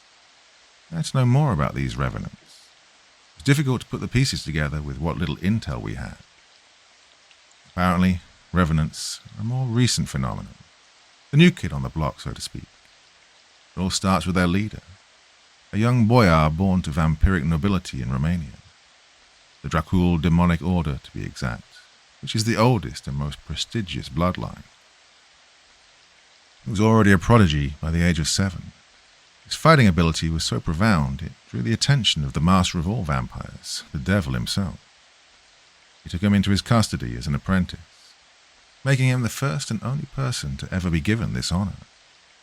Some say that he was conditioning him to be the next Antichrist. This is highly unlikely given the nature of the devil, and the arcane and ritualistic methods used by the Church of the New Faith when choosing an acceptable candidate. To say the devil was hard on him during his training would be an understatement. For 6 years he suffered a taste of the torment his master had endured in the pits of hell after he'd been cast from the heavens. The boy was able to hone his skill under the devil's tutelage, becoming something of a legend. In arguably his greatest moment, he was able to battle a high-ranking archangel to a draw at the age of 14. The records are scattered, but apparently vampire aristocrats are no different than their human counterparts when it comes to scheming and court intrigue. His talent had become a thing of envy and worry. How long will this go on? He was only 16 and already he'd been given the title of warden. He'd risen through the ranks faster than anyone thought possible and was still climbing. Allowing this young upstart to continue his rise was an unimaginable affront to their own proudful aspirations within the Transylvanian court. A cadre of influential nobles came together in secrecy and conspired against him. They agreed to forge documents that would implicate him in a plan to overthrow the Wolf King. Their plan was comically bad, and everyone saw right through it. To everyone's surprise, the devil played along. No one knows why, and I will not add to the speculation with my own misplaced conjecture. He told the boy that the only way he would let him walk out of Bran Castle alive was if he defeated him in ritual combat. Details surrounding the fight are scarce. The only thing I know for sure is that he was soundly defeated. As strong as he'd become, he was no match for the devil. He was quickly brought to heel and punished in the cruelest way imaginable. When I say cruel, I mean surprisingly twisted, even for the devil and his notorious standard of cruelty. As I explained earlier, forget what you thought you knew about him. He's God's greatest adversary for a reason. He's far from a court jester or a wounded dog waiting to be put out of its misery. He's the harbinger of evil. The manifestation of everything that God is against.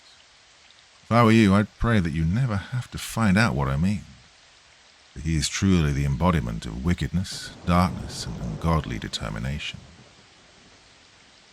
Somehow the boy survived his punishment and lived on, becoming the very first of his kind. We do not know his birth name, but he's called Lord Bale or First Revenant. Based on what we do know, he's one of the most powerful beings in existence. So dangerous, in fact, that It's an executive directive specifically on him and 2 others called Cerberus. The 3 are to be handled with extreme caution and considered to be the greatest threat to the world as we know it. The other 2 are the devil, for obvious reasons, and a woman by the name of Charlotte Baranov. Her story is a remarkable one. She works for our OSS department, but again, another story for another day. I already knew about the other 2 and why they're so dangerous. I asked around headquarters about Lord Bale and the rumours regarding him, and they're all over the place. Allegedly, his ability to travel back in time is what makes him one of the 3 demigods, which is what these 3 targets in Executive Directive Cerberus are called. When I asked my partner about this, he scoffed, but didn't dismiss it outright as gossip, like he usually does when I bring up subjects from around the water cooler. Revenants are classified as a unique subcategory of vampires in our database. To my knowledge, this Lord Bale created 4 vassals. The 2 known ones are Bethel Rosemary and Terence Walker. His motives and reasons for choosing them are unknown. The only thing that is clear is that whoever he chooses must prove themselves worthy before he offers them further insight. Well, there's more, but sadly I must end my findings pertaining to the Revenant phenomenon here. The last thing I want to do is overshadow the life and legacy of John Lucas Henry. He was a proud man who believed wholeheartedly in the Word of God. I hope the few snippets I was able to provide into his remarkable life are enough to leave a sort of literary memorial. To no one's surprise, the case was deemed low priority and closed almost as fast as it opened. I understand that the agency has limited resources, but that still doesn't change the fact that every life is precious. Even though I have an eminent amount of respect for my partner, Agent Adams, my greatest fear is becoming cold like him. I often wonder if his behavior comes naturally, or if it was all the years of work in the supernatural field that caused his coldness. Well, this concludes my report. File number 184, John Lucas Henry. My CIR regarding this case, along with my CRF, will be transferred over to the Resource Department. Sadly, what remains of Mr. Henry will forever rest in the DPI digital catacombs. No dossier number was assigned to this report. The subject was deemed too insufficient a threat to national security to be given one. Special Agent Michelle Harris. Badge number 9578823. July 4th, 2023. Case 1. Ghost in the Keys. Detective A. Wilson, case file 311714, July 2008. New murder investigation today. Oh, this is the creepiest thing I've seen in a while. While the putrid smell of the victim's apartment couldn't do it, the state of the victim's body made me throw up in my mouth. It was a mangled mess on the floor, unrecognizable pieces swimming in a pool of deep red blood. This was clearly a homicide. The victim's wallet in his bedroom confirmed his ID. It appeared as if the victim had tried to fight back, suggested by the revolver near the body and the 2 bullet holes in the wall. The strangest part was that several weeks ago another victim was discovered, mangled in the same fashion as this poor guy. Well, we might have a serial killer on our hands. There was no will in his name, so the few valuable belongings that weren't considered evidence, some furniture, TV, a watch, and a piano, I think, were gathered and given to the victim's parents. No DNA, other than the victim's, was found on anything. Luckily, we did discover a possible lead. In the blood puddle was what appeared to be the victim's journal. Bloodstains were on most of the pages, making them unreadable. However, it looks like the latest entries remained intact.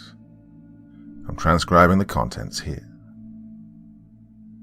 May 28th, 2008. Summer at last. No more homework, studying, and finals until September. My final that I took today didn't really go well, but at least it's done. However, when one ordeal is eliminated, another presents itself.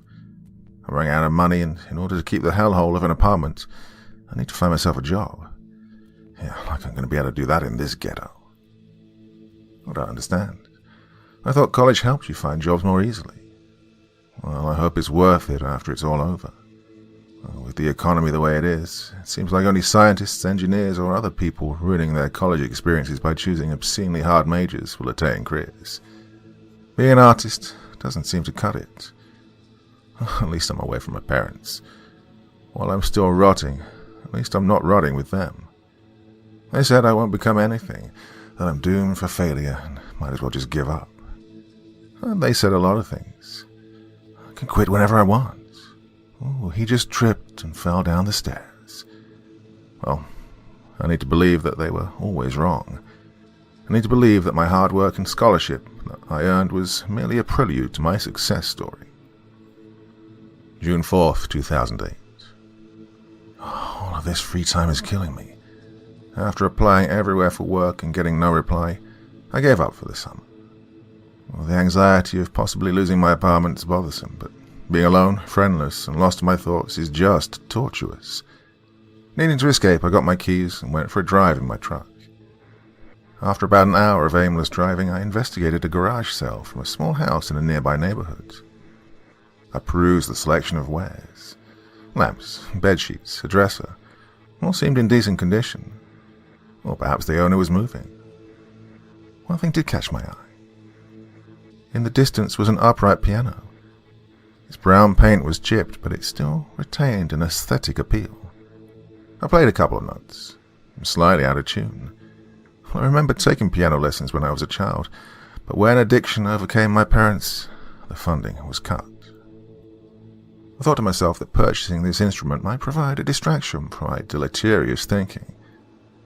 I approached who I assumed to be the proprietor, a man that looked like he was in his 50s, overseeing the sale. Something about his facial expression stuck with me. I know the face of depression when I see it, and this man had it. The haunting look in his eyes told a story of a life plunging into chaos, and all hope becoming lost. Well, it was strange. I asked about the price of the piano. Well, he offered me it for $30, and I admitted that it seemed like a low price for a piano, but the man insisted that he'd sell it to me for that price. Eventually I accepted the deal, loaded the piano into my truck, and set it up in my living room with the help of some other residents. I played a few songs that I could remember, but it was evident that my skills had rusted with time. I'll see if I can learn some songs through tutorials on the internet tomorrow. June 5th, 2008. Just when I'd all but given up hope, I received a phone call from the mini-mart today for an interview. It's certainly not my first choice for a job, but beggars can't be choosers. Since I don't have a nice suit, I decided to go with the outfit that I wear when I go to the bars. Unfortunately, that's the best I've got. I'm spending the rest of the day practicing the interview in front of the mirror. God, hopefully I won't be too nervous tomorrow. June 6th, 2008. Saying the interview went terrible would be an understatement. The manager was a total asshole right from the get-go. I spent all night preparing for the interview, and I thought I was completely ready for anything the interviewer could throw at me. How wrong I was. The office that I was instructed to go to was a glorified closet. It made my apartment look good, and that's saying something. I entered his office and looked around. There wasn't a single decoration on the walls, and I noticed slight faults on the ceiling. In front of me was the manager's desk. He sat in a plastic chair that was clearly too small for such a fat man. I approached the desk, and the manager welcomed me with a slimy, toothy grin on his face. It was at this moment that I knew I was fucked. He said in an oily voice, "Have a seat." There was a problem with that statement. There wasn't a single chair in the room other than his, and he knew it. In retrospect, I could see why such a self-important narcissist like himself would ask that question. Probably thinks that it would test my ability to think in an uncomfortable situation or something. That's not clever, that's just rude. I answered the question by saying that I prefer to stand. He asked a few other questions about my job experience and whatnot. The sad reality is that this would in fact have been my first job, but I couldn't admit that. Instead, I told him that I was an excellent art student and a quick learner. Well, that's the best I could do. Needless to say, there's no way in hell I'm getting a call back. Screw this. I'm going to look back at this entry one day and be able to just feel the anger in the ink. Time to bust out the booze and go to bed. Or pass out. whichever comes first. June 7th, 2008. The weirdest thing happened last night. At 3:15 a.m., I swear I heard music coming from the piano in the living room. The sound was very faint, but it did have the distinct piano tone. When I walked into the living room to investigate, the music stopped. Well, that definitely got me spooked. June 8th, 2008. I was practicing this afternoon when I struck an A in the higher register. No tone was played. I struck the note again, only to be greeted with a thud. I opened the piano and searched the interior to determine if anything was broken. As my eyes scanned toward the trouble area, I was startled and jumped back into the bench. Lodged between the hammer and the string was a large, dead, bleeding rat. Admittedly, this frightened the hell out of me when I saw it. I've seen rats before, but none were this big. This creature's body was nearly a foot long. Each tooth was as long as a nail and as sharp as a blade. I bet a group of these rats could take down a dog. I took some tongs from my kitchen, removed the rat from my piano, and tossed it as well as the tongs into the dumpster. I wiped off the blood from the piano and sterilized the hell out of it. Well, I guess that explains the noise I heard the other night. June 10th, 2008. I heard the piano playing again, and what followed, I will never forget. The music that woke me up was more defined than the last occurrence. Last time it was very faint, albeit audible. This time, however, not only was the music much more audible, but it was actually music. Well, I didn't recognize the song, but it was a coherent, organized piece of music. I exited my bedroom and walked into the living room to investigate, and the music continued. Astonished and a bit frightened, I turned on the lamp to see what was actually performing. I really had no idea what to expect. My finger shaking, I flicked the light switch. As the room illuminated, I saw that on the piano bench sat a girl. She was facing the piano until the sudden lighting caused her to turn around toward me. I felt like I was going to lose it, but something about her presence was strangely calming. No. She wasn't real. There's no way. Then what did I see? I don't do any drugs. Deep in my heart, I knew what happened wasn't an hallucination. Now, this was no dream. This was real. When she turned around, we locked eyes. I felt that I needed to run away, but I couldn't. Something about her beauty was absolutely mesmerizing. She looked slightly younger than me. She had long, silky smooth black hair that reflected the light just enough to detect a hint of blue. The look on her face when we gazed for the first time was what I could only describe as a combination of fear and sadness. Her sapphire blue eyes radiated a certain element of emptiness that lingered in her soul. She was wearing a short black dress with black high heels. Such attire would be suitable for a piano recital or performance, except hers had, more personality to it. After being lost in each other's eyes for what seemed like an eternity, she smiled. She then got up from the piano bench, walked toward the window, and gazed at the moonlight. I walked over and stood next to her. Finally, after minutes of silence, I asked, "Who are you?" No reply. She just turned her head and faced me with a warm smile, and then continued staring at the moon. Eventually, I took her hand and held it.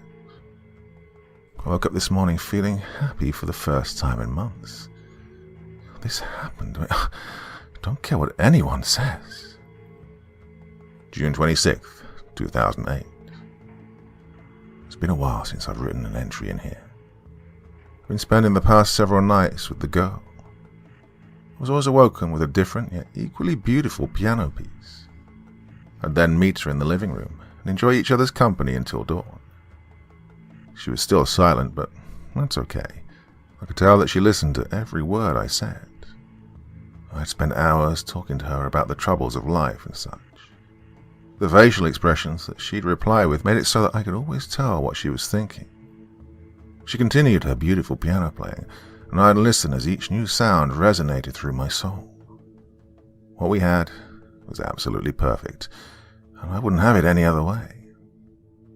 Although the other night, something out of the ordinary happened. When I went into the living room to see her, she gave me the same sad and fearful look that she'd given me when we first met, and then just dissipated. Vanished, gone. This exact same scenario repeated for the past few nights. After some serious thinking, I concluded that her spirit is definitely connected to the piano somehow. Tomorrow I plan on going back to the garage sale that I bought it from and ask that strange man about it. June 27th, 2008. Well, the visit was a real eye-opener. I gained so much information in this visit that I'm writing all of it down here while sitting in my truck, lest I forget important details. I pulled into the driveway where the garage sale used to be. The neighborhood seemed quiet. Too quiet. I knocked on the door thinking that there'd be no answer, because the man had just moved or was lying dead on the floor. Thankfully, he answered the door promptly. After an awkward introduction, he invited me in for a cup of coffee. I entered the small house. Well, it was reasonably large and seemed rather empty. It looked like it hadn't been cleaned in weeks. You could see the dust particles floating through the haze. I used my smartphone to secretly record the conversation so that I wouldn't miss a single detail. We sat down and sipped coffee. When I inquired about the piano, he said that it belonged to his daughter. It was then that I stealthily hit record. Always good. Might not have had many friends, and people might have called her weird or creepy, but I know Sarah was always good at heart. She just loved that piano of hers. Got it for her as a gift for her 18th birthday.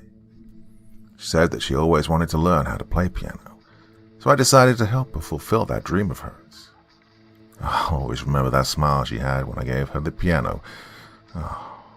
One day, though, everything changed. I answered the door to see two police officers standing in front of me. They said that my daughter was wanted for murder. My sweet daughter, wanted for murdering some poor soul. She wasn't home at the time, but the police had a warrant to search the house. In her bedroom, they found a hidden photograph that she took of her victim. A couple of hours later, I received a phone call from the police department informing me that my daughter was killed. While being chased by the police, she fled into a busy street where she was hit by a truck. After I learned the truth about her, I just had to get rid of all her stuff. I was just so sad, confused, and angry. I didn't want any trace of her around here. So I sold all of her belongings in the garage sale. That's when you bought the piano. Her father burst into tears then. He reached into a drawer in the coffee table and pulled out a folder. He handed it to me and explained that it contained photographs and documents pertaining to her case. He added that he intended on burning them, but hasn't done so yet for some reason. I examined the photographs. One picture was a copy of the aforementioned photo that Sarah took of her victim. I have no idea why her father would keep this around. The victim in the photo was just a pile of mutilated body parts. I put the photo down almost instantly. I couldn't look at it anymore. Next, I picked up the forensic photograph of Sarah after she'd been hit by the truck. At this point, I'm certain that Sarah was indeed the girl I've seen from the piano all these nights. I'm terrified that I've actually been haunted by a ghost this entire time. This also made me realize who I've become, slaving away at something with no physical presence night after night. I don't think I've even left the apartment in weeks. Enough's enough. I can't live like this any longer. I'm destroying that damn piano as soon as I get home. The entry continues at a later time, as evidenced by a slight change in handwriting and legibility. This could very well be my last message, so while I lay here, I'll provide as much detail as I can. I pray that someone will find this journal. If you are reading this, burn that piano. Do not let it leave your sight without destroying it, I beg you. It's the only way to silence her forever. I entered my apartment after stopping at the hardware store to buy an axe. When I entered the living room, I heard a high-pitched hum coming from the piano. It was not a sound that a piano made. It sounded similar to the feedback of a malfunctioning microphone. I saw the girl sitting on the bench, facing the piano, away from me, her head pointed downward in an unnatural position. As I approached her, the hum grew unbearably loud. I dropped my axe to put my hands on my ears, which ultimately didn't help. I walked up to her from behind, removed my right hand from my ear and placed it on her shoulder, and shouted, "Stop!" Suddenly the humming stopped, and the silence sent a chill down my spine. She then turned her head around to face me. What I saw will haunt me until I die. I don't even want to write it down here. I fell to the ground. When she turned around to face me, her face wasn't the same as when we'd first met that night. Her flesh was decaying and falling off of her face like a corpse. Her once sapphire blue eyes were just two abyssal holes now. Her jaw dropped an unnatural distance, revealing her rotted mouth. And that wasn't what frightened me the most. What frightened me the most was when it spoke for the first time. His voice was a simultaneous low frequency and high frequency, like when someone uses a computer to disguise their voice on television during an anonymous interview. It said to me 4 words that destroyed a part of me. "Do you love me?" And that damn humming returned, louder than ever. I got off the floor as quickly as I could and careened toward my bedroom and locked the door. After I mustered as much courage as I could afford, I obtained the chest from under my bed that contained my father's revolver. It was still loaded. Now, I know that I'm powerless against a ghost, but I'll try and defend myself nonetheless. I'm almost done. My hands are shaking. I can't feel my legs as I lay on the floor against my bed. My vision is starting to blur. Oh, that fucking humming. I can hear it coming now. Even if I survive this, I'm saving 1 bullet for myself. I can't go on any more after this. This is all I can write. God help me. Case 2. I know my house is haunted. I know there are things in my house. Other things, other beings. I'm used to this, actually. It's just part of who I am and what my home is, and has been for as long as I can remember. They always come and go, usually without much damage. Even the stubborn other things eventually can be dispelled. But the ones that have come to me recently are unlike anything I've dealt with before, and I fear they may be the end of me.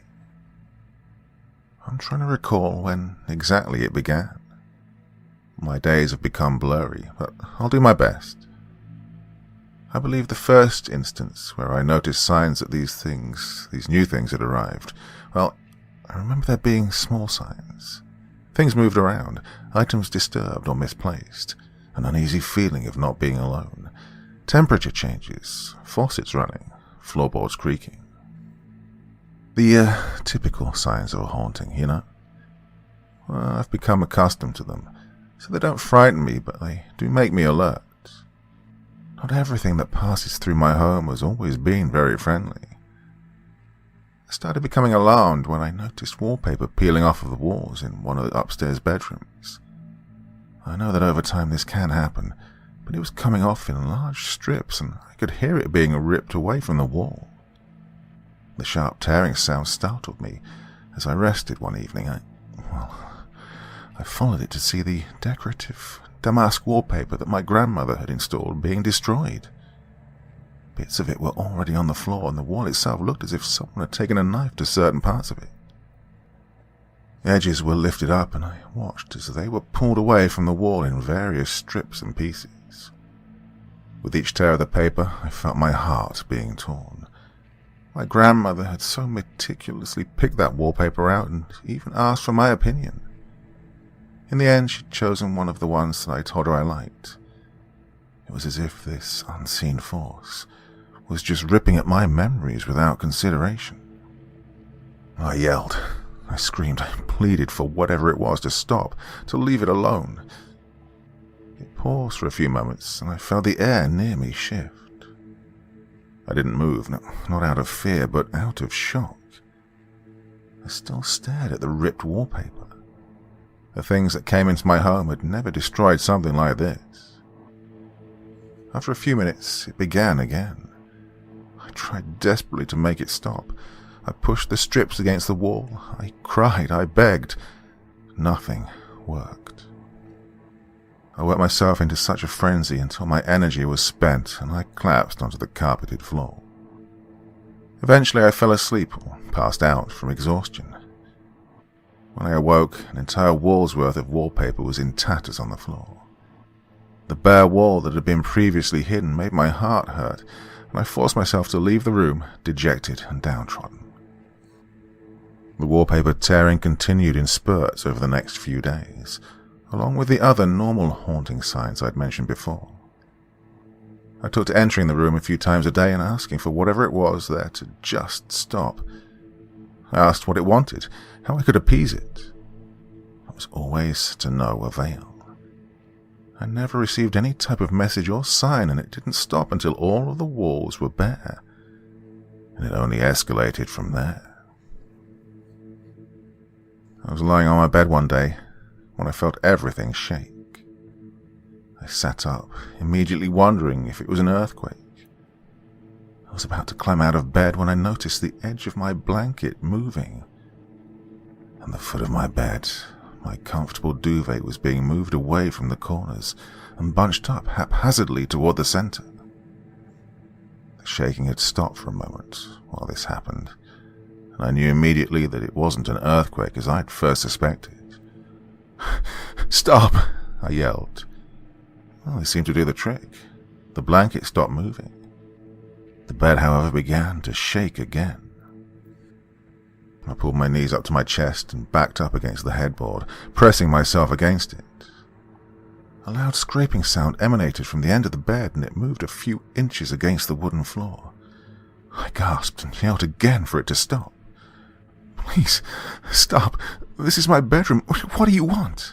I screamed at the seemingly empty room. The bed moved another inch or two before it ceased. I didn't move, I didn't breathe, I didn't blink. My duvet was then ripped away from me violently. I grabbed for it as it was thrown to the ground. Fabric slipped against my palm, but my fingers found purchase on the edge of the blanket. I tugged it back toward me, getting a better grip on it with both hands. The blanket felt slack for a split second. Then the other thing that had a hold of it yanked hard, pulling my body along with it. I did my best to stay on the bed, but my shoulders and head were left hanging off the side of the bed. I clenched my fists around the blanket, refusing to release it. There was one more yank, more gentle than the one before, and I fought back with every ounce of strength I had. I took a moment to gather my thoughts before I righted myself back onto the bed. Before I could sit up, though, I felt a strange sensation on my right shoulder. It was a slight tingle at first, but in a matter of seconds, it felt like my entire shoulder was being grabbed by the devil himself. The pain was sharp and fiery. It burned into my body from one point and spread like shattering glass throughout my entire arm and down my back. I howled in pain and barely felt the bed being shoved over more from where I was. Whatever was in my house, it was strong and didn't care about me. I don't know how long it lasted, the pain and the bed moving. It felt like hours, but I know it couldn't have been that long. At some point, the pain began to fade slowly. I only laid there in agony as it dissipated. When it had subsided enough and I found some strength, I pushed myself up and saw that my bed was now against a wall, and my bedside tables, which had flanked each side of the headboard before, were now removed and no longer in the room. My blanket was mostly on the floor, and I saw some scratches on the hardwood floor from the bed being moved. I weakly pulled my blanket back onto the bed and curled up into a tight ball with it wrapped and bunched up all around me. Tears stung my eyes, but none came. Well, I wasn't broken yet, but I was feeling myself beginning to crack. I'd never dealt with anything this intense. I know it might not seem like a big deal to you, or most, but in the moment, as these things happened to me, it was absolutely terrifying. I had experience with hauntings. I knew what to expect. It isn't like in the movies or books. It's usually more benign. Most people hardly even notice the presence of spirits because they're so innocuous. And places like my home that become sort of a way station are usually mostly left alone. They come, stay for a while, and then move on. Don't know why it happens this way. Can't even begin to try and figure it out, so I stopped trying a long time ago. All I know is they typically don't stick around. Some have been more persistent, yes, but simple tricks get rid of them. When small things are moved, I put them back. When they fog up the mirrors, I write messages asking them to leave. Even trying to talk with them directly can work. I even have certain protection symbols and items around the house to try and keep the beings moving along. If one's being stubborn, I can move one of my totems into a central place in the house, and once they encounter it, it aids them in moving on. Or if they came across one of the symbols expertly crafted and positioned in important corners of my home, they realize that this place is protected, and they let go. This new thing, though, had started with destroying my house and attacking me. This had never happened before. It had actually touched me, and the pain I felt terrified me to my core. Maybe I'm superstitious, but I began to wonder if this was some sort of demon. Things kept happening. My days melted together in a mess of pain, terror, and destruction. A wall in the foyer was turned to rubble. The stairs were torn apart, and blanks of wood littered the floor. The kitchen was completely annihilated, as if a bomb had gone off amidst its barriers. Along with the damage to the property, I began smelling something. It happened at least half a dozen times, and always started the same, with a slight burning smell. Then a shifting cloud would form. As the cloud formed and moved itself through the house, stretching and contracting and stretching again, the air would increasingly begin to feel heavy and oppressive. The scent shifted to something else, along with smelling burnt. There was something else that I couldn't place my finger on. It lingered and made me feel sick. It made my head swim and my body feel weak. When it was abrasive enough, I'd find out later that I'd passed out. I tried everything. I moved totems into various places that would be easily seen. I wrote messages. I yelled. I pleaded. I offered deals. I made sure the symbols were visible. These were all met with harsh retaliation. The totems were ruined. The symbols were carved into, breaking the protection seals, and the messages were ignored. All of my pleas and attempts fell on deaf or apathetic ears and eyes. And then there was the altercation, an actual interaction that confirmed there was more than one being haunting my house. I was walking around my home, feeling my heart fall apart in shatters bit by bit as I surveyed the broken pieces of my life. When I entered what used to be the parlor, there was a new symbol on one of the walls. It felt ominous and dangerous. I approached it hesitantly and saw that the lines were impressed into the surface, as if carved with some sort of tool. The closer I got to it, the worse I began to feel. My vision became muddy and I couldn't focus on anything for too long. My chest felt tight, my body heavy. I took a step backward away from it and faltered a bit. I reached out for the couch and it wasn't where it belonged. I fell to the floor and crawled away from the wall. Ah, there you are. I heard a voice from behind me. I looked over my shoulder and up at what had spoken. Still difficult to focus, even with the distance between myself and the symbol. All I could see were blurred edges of something clad in or made of black. I felt animosity pouring from it. Who? I tried asking, but felt too weak to finish. You are unwanted in this place, it said. The voice was male, but I couldn't see any details of the creature. This is my home. I managed to get out as I struggled to stand, using a table to help steady myself. The thing spoke again, but I couldn't understand the words. He reached out toward me, and I bolted, almost tripping over myself. And it barreled after me, knocking over whatever was in its path. Chairs, tables, the umbrella holder, and more ended up upturned or shoved aside. I stopped suddenly when I entered the kitchen and felt something growing inside of me. It was a churning hurricane of fear and anger.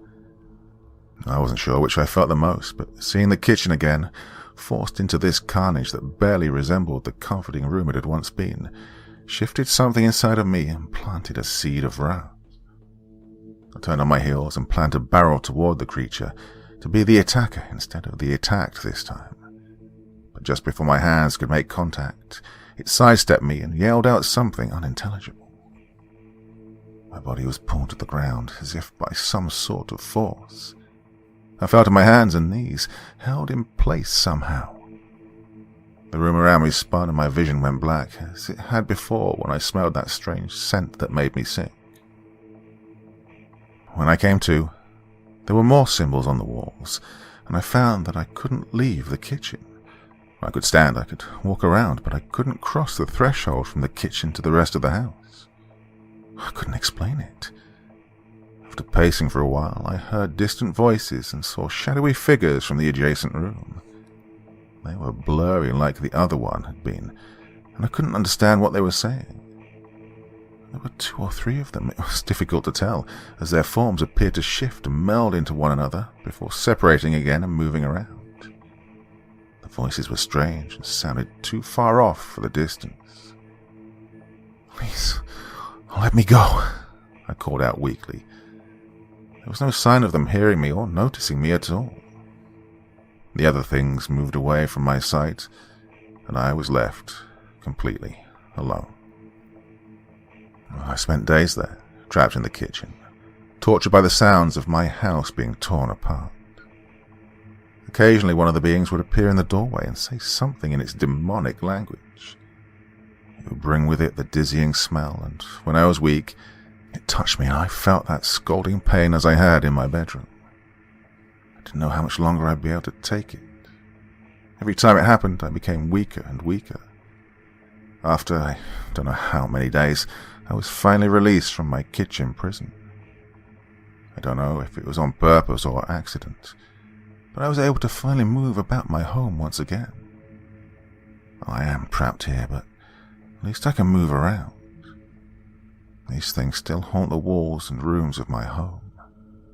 They seem to still be intent on tearing the house apart. I don't know how to get rid of them. I fear they might be the end of me.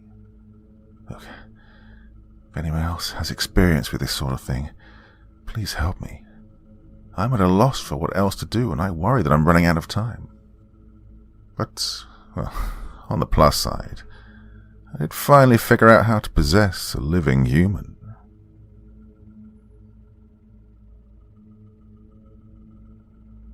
Case 3. I'm a night janitor for a haunted elementary school. I'm a night janitor for an elementary school, and my work hours are from 3 p.m. to about midnight. Sometimes I stay until almost 3 a.m. when there are after-school activities. Yeah, I have to help set them up and then clean when they're over, leaving me to clock out at almost dawn sometimes. My designated section was 24 rooms that I have to clean, alone. Well, lately it's getting dark rather early. When the clock strikes 6, the sun begins to descend into the horizon of swaying trees and half-lit homes, eventually disappearing. Around the same time, all of the other staff members hurry out of the building, leaving me to my work. Well, I'm going to leave the name of the school, and my real name, and others' real names, and the location out of this one because, well, I just want to keep my identity and the image of the school safe. So, for this story, I'll be Tim. Since I work nights, I always get that paranoia that I'm being watched. I always chalked it up to my mind playing tricks on me, since I'm all alone in this building for several hours at a time. But it was right after Halloween when something strange began to occur. It was that time of the year when trees lose their leaves and take on a skeletal silhouette. Autumn. Well, I started to notice that more and more of the students looked as if they were shaken up about something. Always looking at the floor when walking, quiet, anxious, signifying a sort of retreat. Well, this didn't sit well with me. The students were dismissed at 3:30, so I'm present while they're still in class. I'm a first-time father and cared for these children. Well, I may just be a janitor, but I'm not some weirdo or heartless guy who just wants a paycheck. These kids were young and needed to feel safe. So I talked with them when I was given the chance. They called me Mr. Tim, the vacuum man. Well, I'm in my 20s, so I'm approachable to a younger crowd, and I felt this brought a sense of comfort to them, rather than being some creepy night janitor who is unwelcoming. I saw a child who was walking down the hall and was obviously frightened about something, constantly looking over his shoulder with his eyebrows raised. So I asked quietly, "Hey, is something bothering you, kiddo?" He let out a short yelp. "Oh, it's okay, it's just me. Hey, is everything all right?" I tried to reassure the boy. "Oh, hey, Mr. Tim, yeah, I'm okay," he said nervously. "Well, if there's something bothering you, don't be afraid to tell me about it. I can probably help you. I'm Mr. Tim, the vacuum man." He laughed and then said, "Yeah, I know. Okay, well, whenever I use this bathroom, I see this tall man smiling at me." I immediately got the chills. "What, is it someone in the school? Someone you recognize?" He replied, "No, I can barely see him. He's all black. It's like a shadow, but I know he's there. I know it." Well, this could just have been the child's imagination. Halloween had just passed, so maybe he was just scared from that. But all of the other students were behaving rather oddly. So maybe this boy was really seeing someone or something stalking him in the bathroom. That sounds like it's just your imagination, kiddo. I wouldn't worry about it. Yeah, maybe it's just your mind playing tricks on you since Halloween has just passed. Try to focus on your schoolwork more, and maybe it'll go away. I tried to calm him. "Yeah, I'll try," he spoke softly. "All right, off you go then." Well, this bothered me. Was there some pervert hiding in the bathrooms here? Well, my mind began to race. I couldn't just ignore this information. My first thought was to tell the principal. When I did, her reaction was exactly as I imagined. She called the student to her office and asked the child to explain to her what he'd told me. We did, sort of frantically, and this made the principal uneasy. The next day she hired a security guard to patrol the hallways. After about a week, the kids still remained anxious, but never spoke of this figure. No one really pried on the matter anyway. We just expected this to be some sort of scare tactic to make this person flee, if there was anyone there to begin with. It seemed like it worked, so the security guard was dismissed and the staff resumed their cheerful outlook on their jobs, instead of being worried about a creep that may have been lurking in the shadows, ready to pounce on a helpless child. Well, I'm just glad this wasn't the case. But I remember one particular shift. My calendar read that there was going to be a Cub Scouts meeting in the media center at 6:15 and basketball practice at 6:30. So that meant I'd most likely be here before the break of dawn. At around 6, I unlocked one of the front doors for the Cub Scouts counselor and the coach for the basketball team. Moments passed and the Cub Scouts counselor walked through the doors. I greeted him, helped him set up, and went back to my normal duties. I didn't have to help the coach since the gym had everything he needed for sports. I just had to lock the doors once they were done and refinish the gym floor for all those shoe marks and any trash on the ground. As far as the Cub Scouts meeting, well, it was the same concept. Just had to vacuum around the used area and disinfect any surfaces used, along with throwing any trash left behind away. During my normal shift duties, I couldn't help but feel as if I was being watched. I kept telling myself that it could have been a student or parent watching me from a distance, but I was in a more secluded area of the building, away from the after-school activities. This was different. It felt like someone was nearby. You know how you can hear someone coming from around a corner without hearing their footsteps, or physically seeing them? Yeah, it was just like that, only all around me.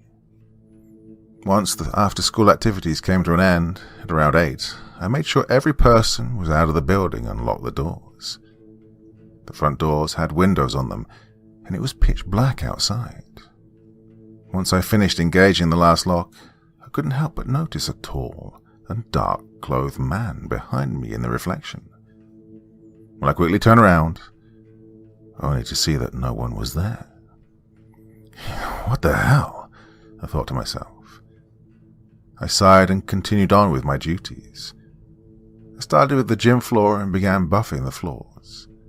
This was the job that took the most time, so I wanted to get this done first.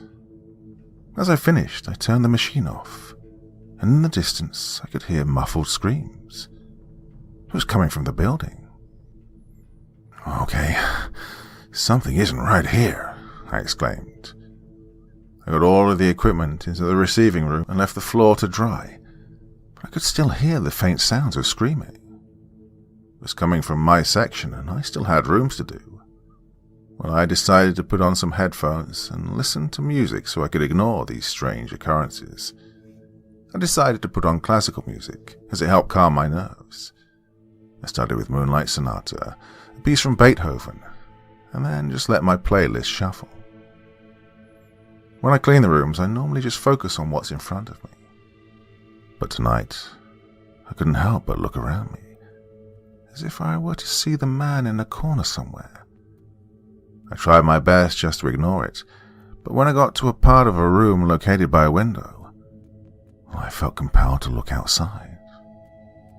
All I could see was total darkness, pitch black.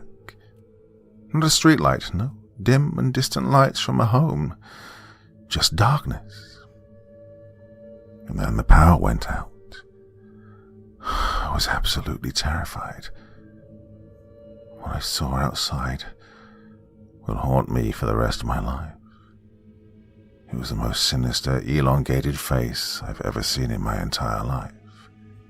His eyes sunken in but wide and focused, wrinkled skin with a white complexion, and the most menacing smile I could ever imagine, complete with what seemed to be over 100 teeth that looked like needles. I wasted no time and ran out of that building without even clocking out or looking back. I ran outside to my vehicle without looking over my shoulder to see if that thing was following me, and when I started my car, I drove out of the parking lot. To the left of me in the playground, I could see him watching me, and he was waving. The next day, my supervisor was furious, as I just left without clocking out or calling security to lock the doors. I explained what happened, and he fired me. One day, on my own accord, I went to that school and wanted to warn the principal about what had happened to me. I met with her and I told her to hire an exorcist or get someone to cleanse that school. Well, because there's something evil in there. She replied, "Tim, I don't understand. What happened?" I told her everything. How this tall man scared the living daylights out of me. How I heard screams, everything. Her mood changed. She seemed uneasy. She let out a long breath and began to say, "There's something I want to show you." She went to a filing cabinet and opened it. Sifting through files, she finally pulled out a book. It was a yearbook from 1986. "What's that for?" I asked. She then flipped through some pages and finally stopped on a page that had pictures with descriptions under them. She pointed one out and said, "Here, take a look." What I saw was a tall man mopping a floor with a smile I will never forget. It was the man I saw that night. It had to be. "Oh my God," I said while shivering. "He was the janitor here from 84 to 86. I was told he'd go into the bathroom and spy on the kids, smiling at them." My heart sank and I let out a whimpering cough, trying to clear my throat, which was now gasping for air. "What happened to him?" I asked. She closed the book, looked at me and said, "Aside from the spying, he got fired for constantly scaring the children even after Halloween was over. He'd make them scream in terror." God, those were the screams I'd heard. After he got fired, he'd stalk the students. They'd go missing. At first, no one thought anything of it, but a detective brought him in for questioning. He was then arrested, admitted that he kidnapped, raped, and killed 15 students. The detective claimed that he was smiling when he confessed. He was given the death penalty by lethal injection, and it said that he smiled even as he died. Case 4. My friend's dead dad haunts me. So, I have a situation. Well, more of an unusual paranormal phenomena than a situation, which has me puzzled. I'm trying to find out why it's happening to me and what I can do. So please, if it seems like I veer off course, let me know and I'll get back on track. I'll start it from the first encounter that happened that day. Then I'll go on every day I actually had encounters, instead of day by day. I'll start with a dream that I've constantly had since I could remember. I'm driving in the middle of the night. I'm in a hurry to get somewhere. I don't know why. All I know is I have to get there. And then, boom, the car in the opposite lane has swerved into my lane, accidentally clipping me into losing control of my vehicle and crashing into a tree. Me not having my seatbelt on means I go flying out of the car and barely missing the tree, but landing on the hard surface of the asphalt. Legs are broken, ribs broken, and impaled into my lungs as I lay there.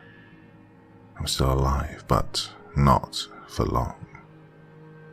I see a figure approach me, and I muster whatever energy I can to call for help, and everything goes dark. Then I awaken in my room, looking up at my ceiling again, hearing my dad calling for me to go downstairs while my phone alarm was going off.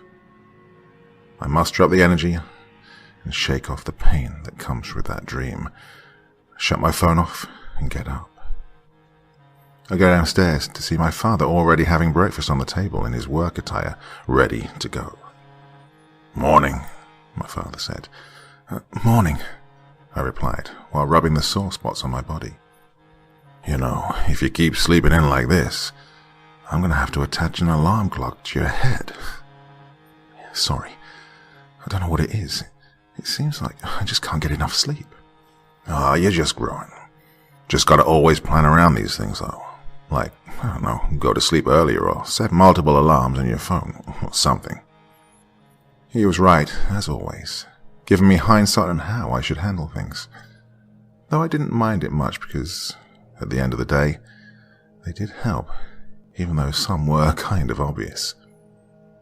We finished breakfast, and we did the usual goodbye hug before we went our separate way. As I'm making my way to school on foot, I see the same 3 things, basically, landmarks of a sort. I see Benito's tire shop, Tom's Burgers, and that older gentleman standing by the tree off T Street. He never replies, just gives the glare as I walk past him. His shoes are scuffed, full of holes and covered in mud. He doesn't seem to cause any trouble, so I don't really feel threatened by him. I mean, he's been by that tree for years, ever since I began walking this way. Also, I have about 30 pounds on him, so if he does try something, I doubt it would end well for him. I get to school to meet up with my friends, Todd, Sam, who's a girl by the way, and Luke. All three have been friends since elementary school, and although we're all the same age, I do look 3 years older than them. I usually have a foot in height over them. Also, I've got facial hair on top of it. They tease me by saying I was held back 4 years, or that I'm a Sasquatch's son. Both are possible, especially the fact that I don't look a lot like my dad.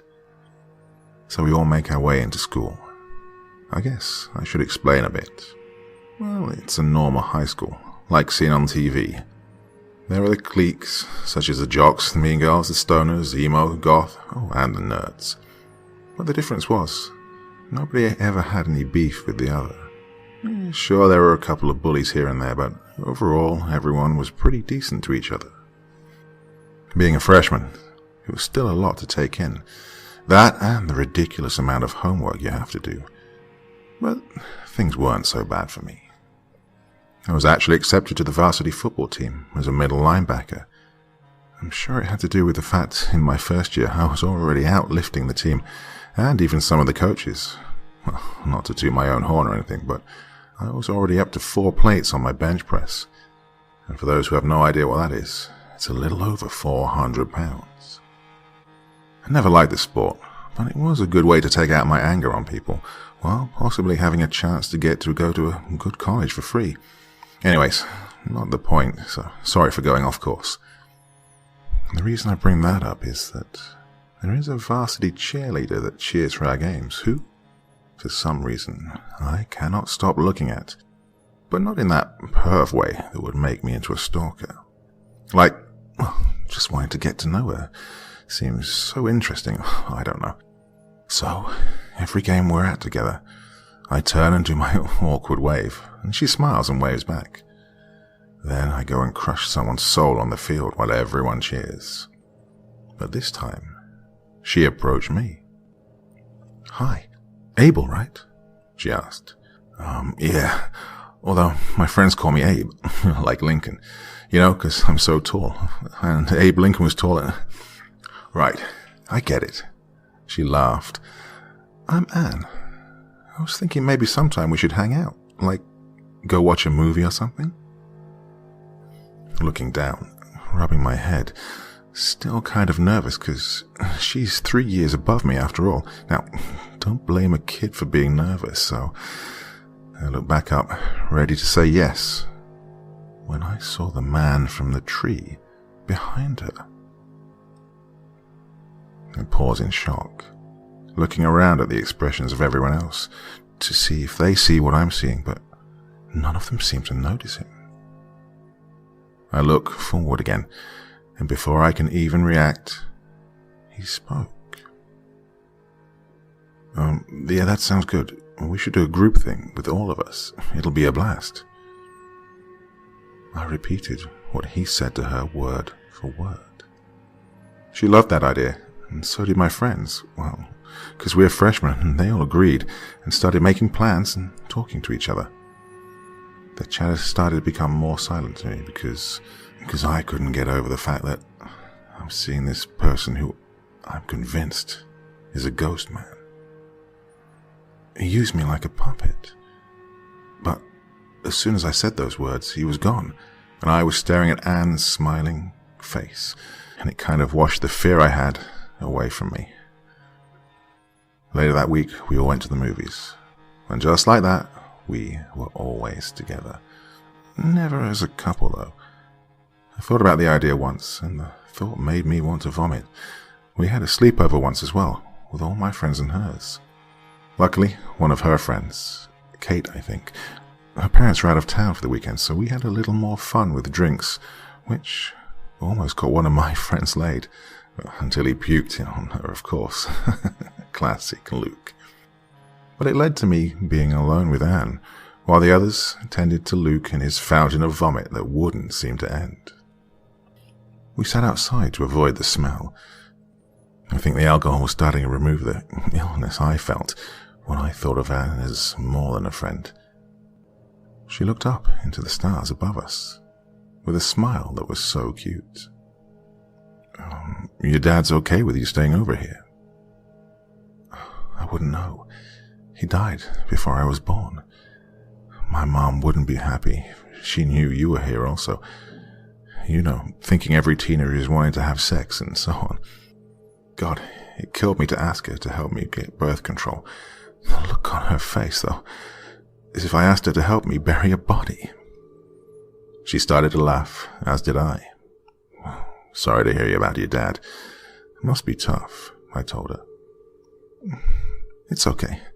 I didn't really know the guy. All I have is pictures to go off of.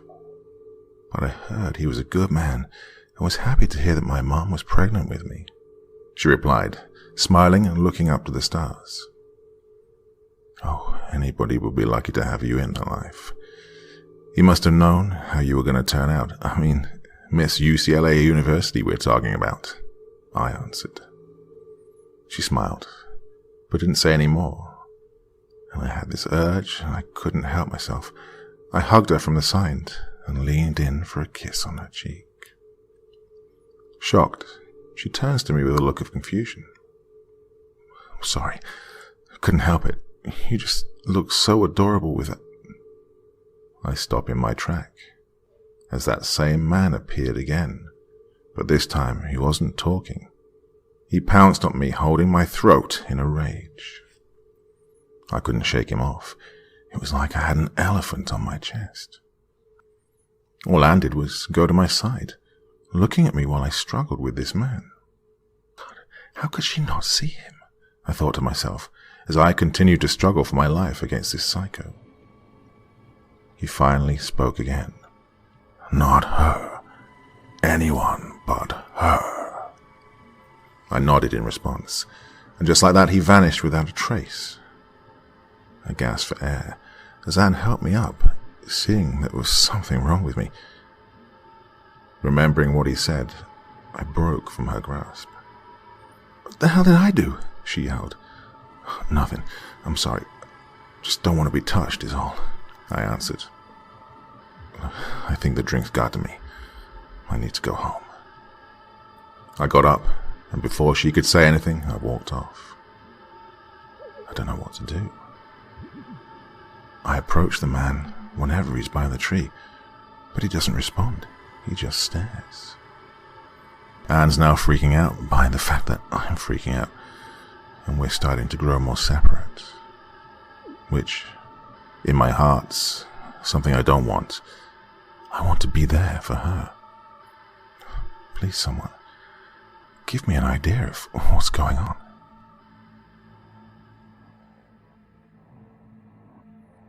Case 5.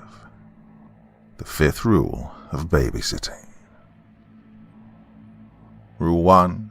The children should be in bed no later than 9. Rule 2. The children must never be left unsupervised. Rule 3. Contact us in case of any emergency. Rule 4.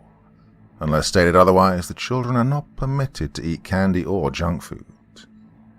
Rule 5. Should you come across a room that shouldn't exist, do not enter. That last rule was all it took to dismantle any sense of normality usually present in a job like babysitting. But this was the list handed to me by the woman who'd hired me, Veronica DeLay, matriarch of the esteemed DeLay estate. They moved into our small coastal town 7 years prior, a corporate couple leading a large and powerful pharmaceutical company. I'd met her husband, Tom, working as a waitress in the only diner towards the end of my senior year 2 years ago. Our little restaurant had shut its doors due to the ongoing pandemic, and when Tom found out about this, he mentioned that he and his wife were looking for a babysitter as their nanny no longer felt safe working during these times. And so a meeting was set up between Veronica and I. Oh, she was a stern woman, seemingly scrutinizing my very soul with her frosty glare. She let me know that the only reason she was willing to hire a college student is because of how desperate she was. She and Tom had to make frequent trips out of town, even during the lockdown. Thus a strange list of rules fell into my hands along with a blueprint of the house, Veronica insisting that I familiarize myself with every nook and cranny. I first arrived at the Delay Manor on a gloomy Sunday evening. The sun was just starting to dip below the sea, and the feathered clouds splayed across the sky, signaling a coming storm. To say the house was big was an understatement. The house was a colossal mansion, Gothic Victorian, its dark polished wood and ivory spires thrust towards the sky. It stood at the edge of a cliff overlooking the sea, a brick lighthouse standing nearest to the cliff's edge. Tom was waiting for me in the driveway and led me into the estate to introduce me to his kids. Tyler was the oldest at 9, followed by Jocelyn at 6 and Amber at 4. They all told me this with enthusiasm. Tom looked on at our interactions bemused, but Veronica seemed almost impatient as she studied her cuticles. They finally left and I was alone with the children. I asked them if they could give me a tour of the house. I knew that there were 12 bedrooms, 8 closets, 4 bathrooms, a library, 2 offices, a study, a large kitchen, an expansive series of interconnected attic spaces, a wine cellar, 3 living rooms, and a basement, all spread across 3 stories. But knowing and seeing are 2 different things, and if I was to be familiar with the house, I'd need to see it in its entirety. Well, curiosity was another factor. The house was a point of gossip in town, and I'd heard plenty of rumors about why the Delays were so secretive about it. The children were eager to show me the place, especially Jocelyn, and she insisted that I see her room first. I found myself jealous of the 6-year-old's room. Her closet alone dwarfed my cramped room and dorm, and she had more princess-themed costumes than I had clothes. "Oh, let's have a tea party," she yelled. "Ugh, no, that stuff's for girls," Tyler protested. I quieted the 2 bickering siblings, taking note that Amber was unusually quiet. I told them we'd take turns playing games, but that they had to show me all the bedrooms first. They obliged, and with every room I saw, the more I was impressed. Even the uninhabited ones had detailed wood engravings on the sparse vintage furniture. Dark, glossy wood decorated every corner of the house, and on every wall, Victorian lanterns illuminated the corridors and spaces. Even then, the dark wood seemed to absorb the light, leaving the whole house moody in its atmosphere. The sheer affluence and beauty of the place made my envy deepen, and it was apparent to see why the locals seemed to be distrusting of these people who, in 7 years, had accumulated more wealth than the entire town combined. The children tired quickly. By the 12th bedroom, they'd shown me that they were anxious to move on to a more stimulating activity. I'd been very observant, and every other room and closet that had been present in the blueprints were accounted for. All that was left were the attics and basements, but even then I doubted I'd find one of these ominous non-existent rooms the rules had warned me about. After the tour was over, I spent the rest of the night playing video games, having tea parties with the Delay children. I even made them real green tea that I'd found in the cupboards. When it was time to put them to sleep, it had started raining outside. Occasionally a flash of lightning would illuminate the now nearly Stygian house. I sat in the library reading a book by dim light when I heard a noise, a very sharp and distinct creak, as if made by a careless footstep. I checked the time and saw that it was 10:43, far too late for the children to still be awake. I made my way towards the sound, guessing that it was coming from the stairway leading to the bottom floor. I crept down the stairs and into the kitchen on the first floor. Nothing. Thinking that it was just the house settling, I rummaged through the fridge until I came across a jar of pickles. I was indulging in the higher quality product when it happened again. The creaking, but much harsher this time. I swear I caught the sound of wood splintering and tearing at the end of it. I bolted up the stairs towards the children's room, heart pounding. I nearly flung the doors open to each of their rooms, but every time I found them soundly asleep. What the fuck is going on here? I said to no one in particular. I spent the next few minutes going methodically to each floor, checking each bedroom, but I found each one empty. There was no indication of anything having even disturbed the house. I counted each bedroom. Nothing had changed. 12 bedrooms, no more or less. I wasn't stupid enough to dare to take a peek in the basement or attics. I'd wait until the delays got home before I even thought about considering it. Exhausted, I checked the time. 11:16. Mr. and Mrs. Delay would be home in a few minutes. I tried to settle down in one of the luxurious black velvet Victorian chairs when a tremor shook the very foundations of the house itself. The chandeliers overhead clicked and clacked together. An ear-splitting shriek of shattering wood echoed throughout the mansion. I sprang back up, ready to call the police, when the sound of the front door opening let me know the Delays had returned. Well, I ran to warn them that something was wrong with the house. It all came spilling out of me, a single sentence of words tumbling over themselves. Veronica seemed unamused and slightly annoyed, but Tom smiled at me. I was taken aback by how handsome he looked when the edges of his eyes crinkled. It was just a dead tree falling out back. Guess the years of stress finally got to it, and this storm was the final push. I'm sorry if it scared you. Look, I'm willing to pay you extra for your troubles, Tom said. It's fine. I was just a bit freaked out, I replied. Well then, it's still raining, so I can have Veronica drop you off. Thanks, is all I said. The drive home was awkward and quiet. Veronica wouldn't even meet my gaze. I wondered if Tom was the one that decided to pursue this frigid woman, or if she'd been the one to take the initiative. She pursed her lips in a seemingly displeased expression as we reached my driveway, and I was about to mutter a half-hearted thank you when she finally spoke up. Tomorrow, 5 p.m. sharp. That's all she said before she took off, almost urgently. Talk about an exit. Briefly considered not returning, but the amount that they paid me for a few hours was hard to turn down. Tomorrow I'd be paid more for a long day, so I decided that I'd milk this as long as I could. Not many people were as fortunate to have such a decent source of income. The next day, I was at the Delay Manor. In the bright light of the late afternoon, I got a better look at the property. I saw the tree that had supposedly fallen over the night before. Its frayed and split trunk looked long rotted, and I was unsure if it had truly toppled over just the night before. A small orchard sat to the side of the gloomy Victorian building, sharp and angular. It seemed almost angry. Strange that, amongst the serene beauty of the coast's edge, this is how and where the Delays decided to build this eerie monument to affluence.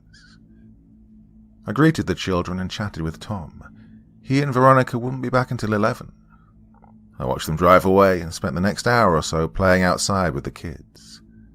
Tyler and Jocelyn were playing with some sticks, but Amber preferred to sit next to me and doodle on some scrap paper. I tried to start a conversation with the girl, but she was either incredibly shy or her vocabulary was limited, as she never said more than 2 words to me at a time. I was trying to get some information about the house, but when she seemed like she wasn't going to reply, I turned to the other 2. Jocelyn seemed uncomfortable and dodged my questions. Tyler, however, seemed eager to talk. Well, Mom says the house is old, and old houses come with old responsibilities, he said, matter-of-factly. What does that mean? Mom says it just means not to mess with things that are weird. Like what? Do you have any examples? The 13th room. There are only 12 rooms, Tyler. How's that possible? I don't know, but Mom says that if I ever see it, never to open it. Dad says Mom's just stressed. I tried to fish more information out of him, but nothing was adding up, and he became irritated by my constant questioning. I decided not to push him further on this for now, and instead I took the kids indoors for a snack. After they'd eaten, Jocelyn seemed to be full of energy and was begging for another tea party, but Tyler wasn't having any of it. It was Amber who suggested a game of hide-and-seek. She pronounced it in a meek voice as hide-seek. Jocelyn and Tyler seemed interested, so I told them only to hide in the house and that would be it. I gave them 2 minutes to hide, and I heard their little footsteps echo throughout the house and had a general idea of where they'd gone to hide. I found Jocelyn first. She'd thrown herself inside the mountain of stuffed animals in her room. She helped me find Tyler, who'd wedged himself inside a kitchen cabinet. Amber was far more challenging to locate. She seemed to be the most outcast among the trio. Tyler suggested that she was hiding in the library, and Jocelyn said that she could be stowed away in Tom's office. Both places came up empty, and I was starting to get a little worried. I called out her name a few times, but received no reply. I began searching methodically from room to room. Tyler and Jocelyn were trying to whisper something to each other, and I was only able to catch the tail end of it. The 13th room. The phrase brought a spike of panic throughout my body, and I was about to start questioning the children when Jocelyn started angrily scolding Tyler. "Amber knows not to look in those rooms," she said in a barely contained whisper. "But she always wants to. Oh, she sits outside of them, even though Mom says that's dangerous," yelled Tyler. "Keep your voice down, stupid." "Cindy, did you hear her? She's calling me names." Okay, settle down, you two. So, there is a 13th room." Tyler and Jocelyn looked at each other briefly, contemplating what to do, before Tyler turned to face me and speak. Sometimes." "Where?" "I don't know, it changes." I furrowed my brow at this answer, vaguely aware of Jocelyn's growing discomfort. What the children and Veronica were suggesting was insane. A phantom extra room that changes its location. Maybe Veronica was suffering from some kind of delusions, and she'd drawn her children into her madness. What if Tom was unable to do anything but, well, stick around? "Show me where they tend to appear." Both children looked at each other in shock, but reluctantly agreed. They led me to the basement, a dusty, spiderweb-infested place. I could see that a part of it was converted into a sort of living room. Within it sat an entire vintage furniture set, and a box TV sat near the middle. The rest of it was storage, shelves and boxes beyond filled to the brim with old heirlooms and knickknacks. I picked up a small picture frame of what appeared to be a young Veronica. I guess she was about 8 when the picture was taken. I'd noticed that while Tom liked to pack his offices full of eye-catching antiques, Veronica's office was minimalistic and sparse. I figured that Tom was responsible for the interior design of the house, and Veronica only barely decorated her spaces, packing the rest of it down here. I had the morbid thought that maybe the way Tom had built the house and how he decorated it drove her to some kind of madness, slowly, over the course of years. Or perhaps I'm jumping to conclusions, but it seemed as if Veronica liked houses minimalistic and orderly. What if she started seeing disorder after being forced to live in a home that, while not messy, was packed with commodities from corner to corner? The phantom 13th room, a delusion of her tired mind. One last thing to haunt her. Well, I guess if someone like Marie Kondo was forced to live like this, she too might go batshit. "She's not here," Jocelyn said. Well, I'd been so distracted in my armchair psychoanalysis of Veronica that I'd completely forgotten about the missing 4-year-old. I took a cursory glance around and called out her name, but was met with no reply. I asked the children where the next likely place was for this 13th room. They took me to the 3rd floor and down a small winding corridor that had a little pull-down ladder leading to an attic. I yanked the ladder down and made my way up it, telling the children to stay put. As I entered the room, I pulled out my phone's flashlight and shone it around. My heart stopped as it landed on a hunched figure. I thought that maybe someone had thrown a sheet over some furniture, but the more I looked at it, the more it seemed to be moving. It had the subtle motions of breathing. I called out Amber's name, and the figure jerked ever so slightly. From the position and angle, I guessed it was Amber, and I reached out ready to pull off the sheet when Tyler and Jocelyn called out from below. "We found her!" My heart thundered in quick, painful palpitations, my hands still locked in mid-reach, fingertips inches away from the cloth-draped figure. My mind was in overdrive, trying to figure out what to do. Dare I pull back the sheet and see what lies beneath, or do I turn back round, leave and pretend nothing happened, and live out the rest of my life telling myself it was just my nerves? The thing jerked again, and this time my fingers brushed against the fabric. In a panic, I grabbed hold of the sheet, and with as much force as I could muster, I yanked it back. A cloud of dust was launched into the air and obscured my phone's light for a few moments, moments that stretched out in agonizing anxiety. As the dust settled, I could finally see the form that lay beneath the sheet. A raccoon, a fat one that sat atop an old side table. It was eating a rat, its teeth tearing into it. It stopped its feast as soon as I'd interrupted it, and we both leaped back. I stumbled and fell painfully on my ass, and nearly out of the attic. The giant thing dashed towards the back of the attic, where a ventilation window had its blinds half open. The raccoon stuffed itself through them and scurried off onto the roof. "Mother f..." I said in a half-whisper as I got back up and ran to the window to close its blinds. I made my way back down the attic, deciding to pick up the dead half-eaten rat later. "What happened?" asked Jocelyn. "I won," Amber said timidly. "There was a raccoon up there. It was huge." "Oh, that's Mr. Stripes," piped up Tyler. "You named it." "Well, I did. Well, Mom says she likes him because animals know not to go near the bad things." "Bad things? Like what?"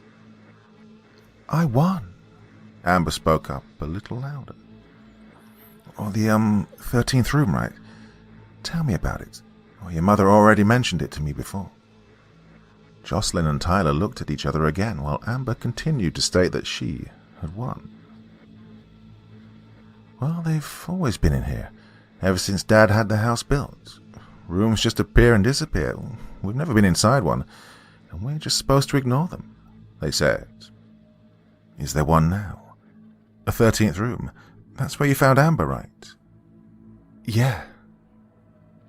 "Show it to me, please. I won't tell your mum." "Fine, but you have to promise that you won't go inside." "I won," Amber said a fourth time. It led me to one of the closets on the 3rd floor, and upon opening it, I saw that it was a spacious chamber with racks and cubbies for clothing. Strangest of all was the door at the other end. It was almost comically out of place, a faded mossy green, paint-chipped and peeling. A rusted 43 sat at its center, and its doorknob seemed so ancient that I was sure it would crumble in my hands if I tried turning it. Tyler told me that they'd found Amber kneeling in front of it, and only after they'd informed her that she'd won our game was she willing to leave. I wanted to reach out to it and touch the door, but even at a distance I could feel a dangerous aura radiating from it. I didn't know why, but a pervasive feeling of violation invaded my very being and settled into the pit of my stomach. I turned away from it and told the kids to get going.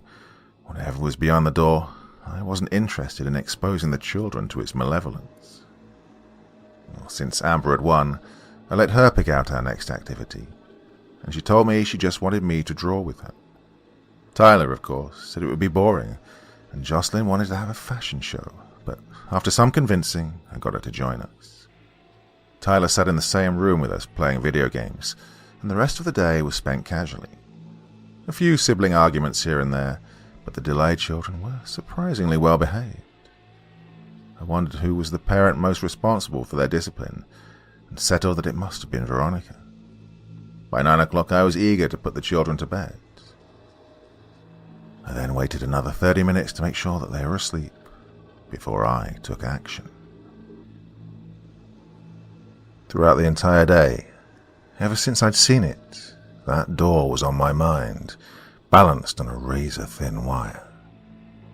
I walked with a combination of excitement and dread towards that closet, the one that held the hidden 13th room. A new theory had formed in my head. Secret rooms, that must be it. When the house was built, there must have been the addition of multiple secret rooms not listed on the blueprints, and Veronica must have fabricated this elaborate lie to keep her children and me away from them. Phantom rooms, what a ridiculous concept. Well, whatever she was hiding, whatever the reason for all this insanity, if it endangered the children or, most importantly, Tom, I'd find it.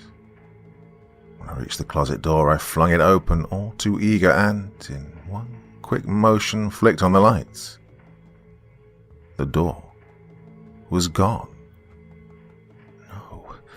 No, I pleaded.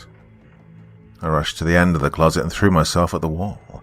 I felt that there was nothing there, that there was never anything there.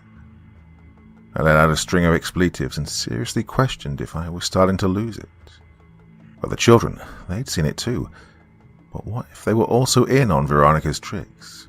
Yes, that had to be it. They were all in on it, conspiring against Tom and me. I stumbled out of the closet and fell in a heap on the floor. I lay there for several minutes, wondering what I should do next, how I should confront Veronica. My thoughts were interrupted by a familiar creak. I sat up, straining to locate the source of the noise. Another snap, and I was starting to home in on its location. Another sound, this time sharp splintering, like the sound I'd heard last night. I lunged down the 2 flights of stairs in record time towards the marble kitchen, and there it stood like a monolith, mocking me. It shouldn't have been there, couldn't have been there. The burgundy and gold door that was now embedded into a wall next to the pantry was an impossibility. My mind was starting to split apart into little fragments. I had been inside this kitchen at least half a dozen times today, and the door was never there. So why now? Veronica. It had to be her. Somehow she was behind this. I just knew it. I wanted to leave. I should have left. But I needed to know if this door was real, if it led somewhere. I reached out and placed my hand on the doorknob. A sharp chill shot through me the second I came into contact with it. As I turned the doorknob, the chill turned into deep anxiety. Something vile awaited just beyond this threshold. But I had to know. For me, for Tom. I flung the door open and saw what was behind it. Another impossibility. Although the delay manor was massive, the space that lay beyond dwarfed the estate 10 times over at least. I was looking down at a ravine, reaching deep into the unfathomable depths. The only thing bridging down into it was a spiraling staircase that must have run on for several miles. Further down the spiral were narrow suspended bridges that were at least 300 feet in length and closed the gap from one side to the other. Doors lined the staircase and tight corridors that had more branching doorways and hallways. The suspended bridges linked the hall to other far-flung regions of the ravine. It was all a maddening tangle of architectural disaster as the aesthetic changed from area to area with no apparent pattern. Some sections were industrial and lined with concrete and pipes. In contrast, others were vaguely Gothic and had frescoes and statues that belonged amongst the most famed of cathedrals. Lights dangled in an assortment of uncountable varieties, lanterns, candles, light bulbs, and suspended orbs of energy. Well, for the area to have this many light sources, and for it still to have darkened crevices where light could not reach, was a testament to its size. In depth alone, it was deeper than any man-made structure could ever hope to be, and to explore one of the branching labyrinthian corridors would surely be an exhaustive endeavor. "Christ," I whispered. There was a sort of whimsy that had been awakened by the sight of something that was still unexplored. As I was about to take a step inside, fear blossomed from inside me.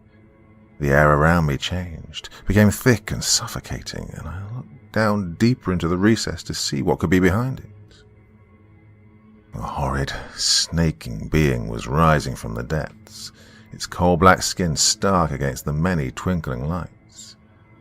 It seemed humanoid at first glance, but then I saw it was a long, wormish thing. Along the sides of its body, appendages writhed in the air as this thing rolled its body and limbs like some nightmarish centipede. It was somehow suspended in mid-air, as if it were swimming through space. As it drew nearer, the lights gave me a clear image. It had the head and torso of a human, but the rest of it was a long, grotesque, undulating tube of darkness. Arms, human arms with the squirming limbs I'd seen earlier. They reached eagerly towards my direction. Before it could ascend further, a shriek tore out from my throat, shocking me out of my entrancement.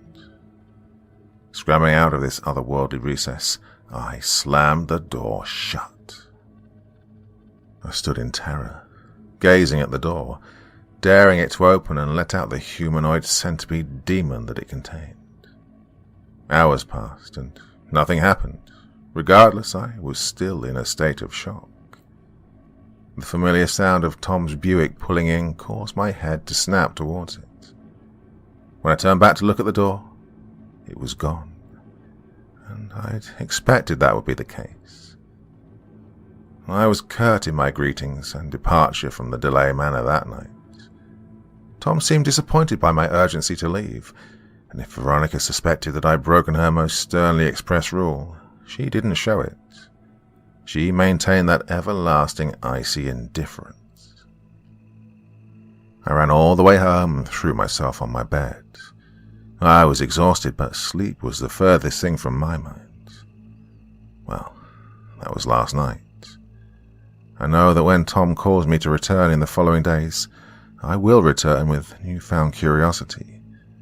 And I know when the next phantom room appears, I won't hesitate to open it. There's something beneath the earth at the Delay Manor. Something's hidden behind multiple layers of deceit and willful ignorance.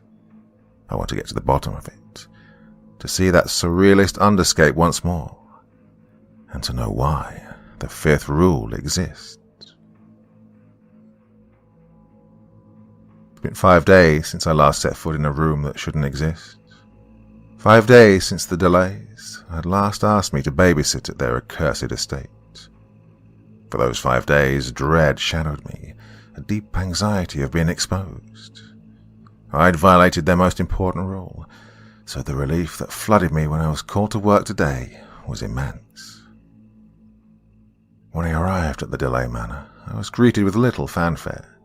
Veronica's familiar scrutiny gave nothing away. As soon as she and Tom left, I set my plan in motion. I pulled out a small box I'd stuffed in my backpack and held it out, listening for any response. I went throughout the house, holding the box in front of me, repeating this in every room, hoping to elicit some response of some kind. The kids followed me, occasionally asking what I was doing.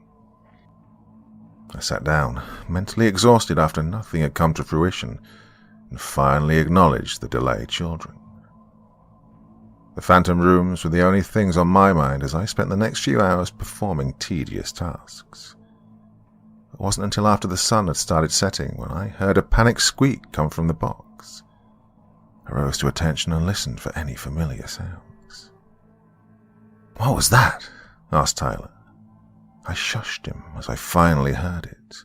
The creaking and splintering of wood, the sound of a new door forcing itself into existence. I ran towards the noise as the squeaks morphed into short shrieks. The children followed after me, barraging me with a series of questions. When I was in a corridor in the third room, I opened the box and pulled out the pet store mouse I brought and held it by its tail. I dangled the now wailing thing as I made strides towards the area that elicited the most fear from it. I stopped in front of a narrow corridor that had formed near the corner of a wall. It stretched into an area that should have been a spatial impossibility. By all accounts, the corridor went beyond the outermost walls of the house and would have to be suspended in mid-air, and yet its end was a sleek wooden door, intricate patterns decorating its borders. I dropped the now hysterical mouse and it scurried away, running past a screaming Jocelyn and a stunned Tyler. "Cindy, What's going on? Asked Jocelyn. When I turned to face them, their faces contorted in fear at the sight of the now exposed passage and door. From behind them, Amber stepped out and made her way to my side, and peered at the door curiously. Have you ever gone inside? I asked the quiet girl. She shook her head, but gave me a look that said that she wanted to. She moved closer to the door and ran a hand along the polished surface. I reached out and placed a hand on the doorknob, ignoring the sharp sting of rising anxiety. Jocelyn and Tyler pleaded with me not to open it, but I had to know. I tugged the door open slowly, Tyler and Jocelyn flinching as I did. Inside was a room completely different to the one I'd been inside a few days prior. Now it led to some kind of brick-lined interior. Winding paths snaked out in every direction, some curved upwards towards the walls and an unseen ceiling. What is that? Jocelyn asked. I don't know. Want to find out? Tyler's eyes lit up, a sense of adventure blossoming inside the boy. Amber was already moving closer to the threshold. Jocelyn was the last one to join. Her hesitance was betrayed by a step. The promise that this would never make it to their parents' ears was made without a single word being spoken.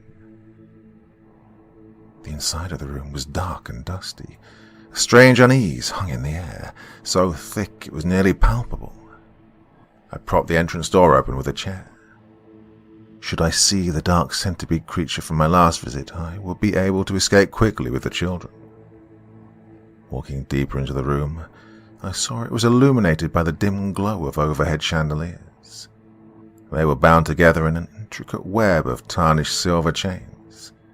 They made up a giant suspended mass, an artificial sun long dead. The dim light it gave off did little to illuminate the space directly beneath it. The rest of the room was bathed in darkness. I pulled out a flashlight from my backpack and shone it around. The room was big enough that the light didn't hit any of the other three walls and instead dissipated into the empty space. We moved as a group on one of the paths until it transitioned into a stairway twisting up into an angle that should have been impossible to track. Amber was the one to run up it. She slipped away from my grasp and ascended. I yelled after her, but as she climbed up a staircase that spiraled upside down, I was stunned into silence. Somehow Amber was standing upright on an inverted staircase, ignoring the laws of gravity that should have sent her plummeting back down. I extended my arms up towards her, as she was now above our heads.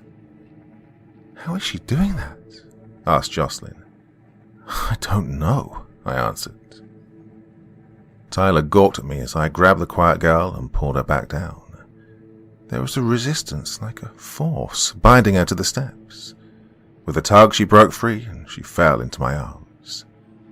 I turned around to look at the door leading back to the Delay Manor, the promise of normality filtering in as light, and decided that it was time to leave.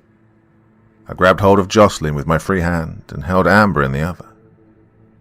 Follow me, was all I said to Tyler. No one protested as I reached the door and ushered the children through. I turned back to look into the strange world contained within this phantom room. From a corner void of light, a pair of iridescent white eyes stared back at me. They moved towards me in a jerking motion, as if walking on withered and unstable legs. As it stood at the edge of the chandelier's dim spotlight, I saw that it was a small, black, impish creature, the size and shape of Amber. Its eyes now seemed more like eye spots, intended to ward off predators instead of functioning as ocular organs. Its head cocked as if it were observing us. As it took another step closer, I slammed the door shut. I said nothing to the children, and instead we spent the rest of the day without mentioning what we'd just done. It was late afternoon, evening fast approaching, when I finally broke the silence that had fallen between us. Is there, anything more you can tell me about it? I asked. No, not much. I don't think Mum's ever gone inside one, Tyler answered. What about Tom? No, Dad's never really even talked about them. Oh, I'm sure he knows. I mean, he's the one that had the house built, cut in Jocelyn. Has anything ever come out of them? Have you ever heard anything from the other side? No, just the creaking when they show up, but never anything after, answered Jocelyn. Okay, don't tell your parents about today, and stay away from the doors. I think they're dangerous. The two older children both nodded in agreement. Amber was quiet as usual, but through her body language she communicated an eagerness. A cool coastal breeze tickled exposed skin. The creamy orange rays of a setting sun did little to warm me. I shivered, not because of the encroaching cold, but instead the goosebumps forming on my skin were brought on by thoughts of the phantom rooms. It wasn't until the sun dipped behind the cresting ocean waves when I brought the children in. An hour later they were in bed, falling asleep with little complaints. I wandered over to Tom's office. Standing in front of the door, I wondered if it was worth intruding. I briefly considered searching through Veronica's office to see if I could find anything revealing a hidden truth about the insanity contained within these walls. But a different force was tugging me towards Tom's working space. I stepped into the cluttered office and searched through unorganized files and books. Nothing drew my interest until I found a photo album buried in a stack of papers. I quickly skimmed through it. I saw pictures of Tyler as a smiling, mischievous baby, of a fussy Jocelyn and an eerily stone-faced newborn Amber. I saw a photo of Veronica on her wedding day, a gorgeous white dress wrapped around the defined curvature of her body. She wore a smile so faint it was nearly imperceivable. The plastic film over the photo crinkled under the force of my grip, and I forced myself to move on. The photo of a younger Tom cradling a baby Tyler caused my heart to skip a beat. A sharp, stubbled jaw and doe eyes stained baby blue was all it took. My free hand had subconsciously found its way to my pants zipper, and I anxiously fidgeted with it. I remembered the night he'd done the same, pressed up against me, his warmth freezing me in place, and through the intensity of our breaths we communicated a shared desire. How long ago since we'd last indulged? A little under a year? Well, when he'd first asked me about replacing his nanny, all I could think about were those shitty books marketed to suburban mums. The ones you find in grocery stores, half-naked men plastered on the covers in big bolded words like taboo and forbidden as selling quotes. I thought I would be living out a fantasy like the ones described in those books. How foolish.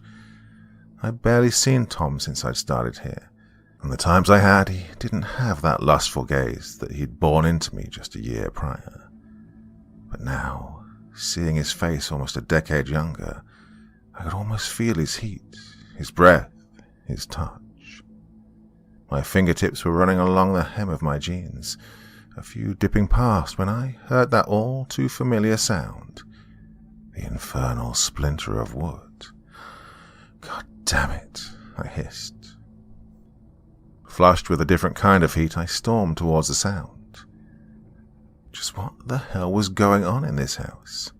Well, I decided then and there that I would get to the bottom of it, know what role everyone was playing, and if Veronica was behind it, I would ruin her. I hated her, and so did Tom. He'd told me enough times during those sweaty, restless nights how out of love he was with her. Well, maybe if I could just get her out of the picture, Tom would look at me the way he used to. I could stay here in her place just as soon as this shit had settled down. Oh, I'd love to be the one to wipe that smug bitch look off her face. I found the door to the ever-changing 13th room in a cellar beneath the first floor. I normally would have hesitated going down into it, but in the spur of the moment I flung the ebony wood door open without a second thought. The inside was humid this time, the scent of concrete and tar emanating from it. Still, I was unaffected as I ran inside, flashlight out, and scanning the area ahead. The door had opened into a dark urban landscape, cracked concrete and roads as far as the eye could see.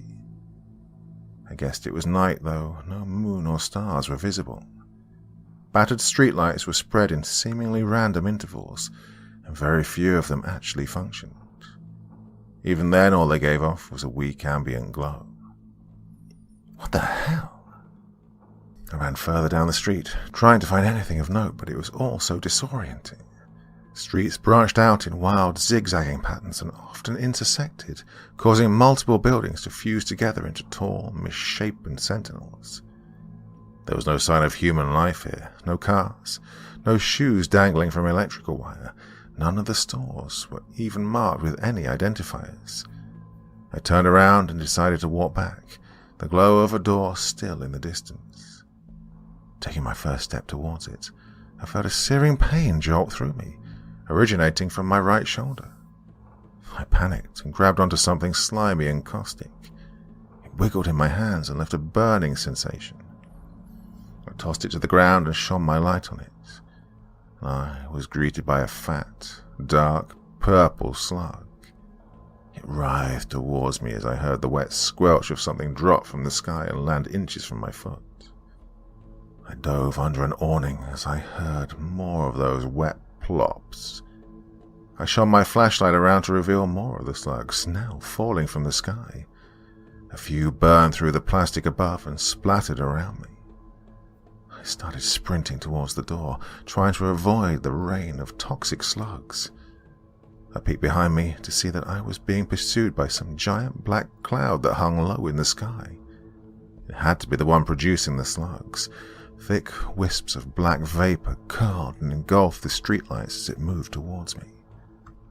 A giant, iridescent green eye bloomed from its center and set its gaze on me. It picked up speed as its slug drizzle turned into a downpour, the corrosive rain nipping at my heels.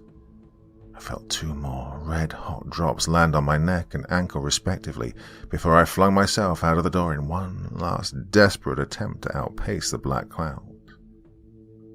I rolled into an upright position and pivoted to slam the door shut before it could pour into the house and consume us all. The sound of the door echoed throughout the house. Oh, I barely heard it over the thundering of my own heart. My chest ached with exhaustion and my skin was left with a sharp, searing pain where the slugs had landed and left chemical burns. I searched around quickly to make sure I hadn't brought any into this world by accident. I let myself collapse after finding none. I spent the rest of the night treating my injuries and trying to calm my nerves.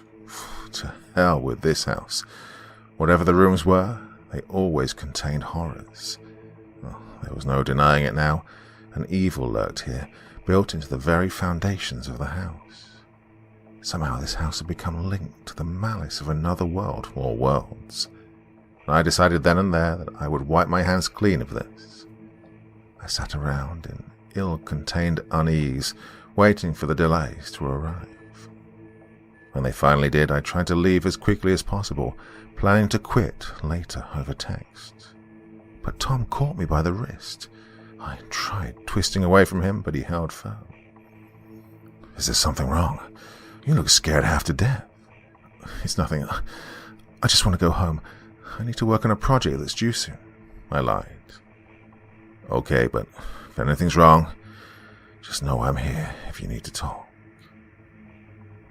Tom said it in as calm a voice as possible, but his eyes were frenzied. What his eyes said were, "Keep your hysteria to a minimum. I don't want my wife knowing that I fucked a girl almost 20 years younger than me." Typical. Covering his own ass. Oh, I let him know with my glare that I would keep our dirty secret between us. My eyes shifted beyond him to meet Veronica's indifference. I broke away and turned to leave, wondering how much she really knew about Tom and me, and about the house. Though she gave nothing away, I had a gut-wrenching feeling that she knew on some level the sins committed around and against her. Maybe she knew from the start what I'd done, knew about Tom, breaking the fifth rule about so much more than she let on. I don't really have anyone else to blame for that but myself, and Tom. He was the one that had spoken so sweetly to me, postured himself in the most appealing of ways. That creep had waited until I was just old enough to make his move. How long and how many times had he played his games? I wonder how long until we face the consequences of what he did. But regardless, I don't plan on letting Veronica have the last life. I'll take her down with me if I have to. A dark thought emerged from within me at that moment. If I could have eliminated Veronica by now, I would have. I wondered if she was the one to have set this all up as some kind of twisted, cruel form of punishment. Would this end when I was gone for good? Did I even have the strength or will to give up? I hate to admit it, but I still ache for him. Well, I ran home sobbing. I stopped by the time I was inside, but had begun crying again as I lay in my bed. I cried for so much, for the sins I committed, for the father I'd lost, for the pity I'd wallowed in. I cried because I knew that this wasn't the end. Somehow I knew that I'd be dragged back into the Delay Estates, back into the strange worlds within the 13th room. I fear that if it calls once more, through the timber of shattering woods, I just might answer its call.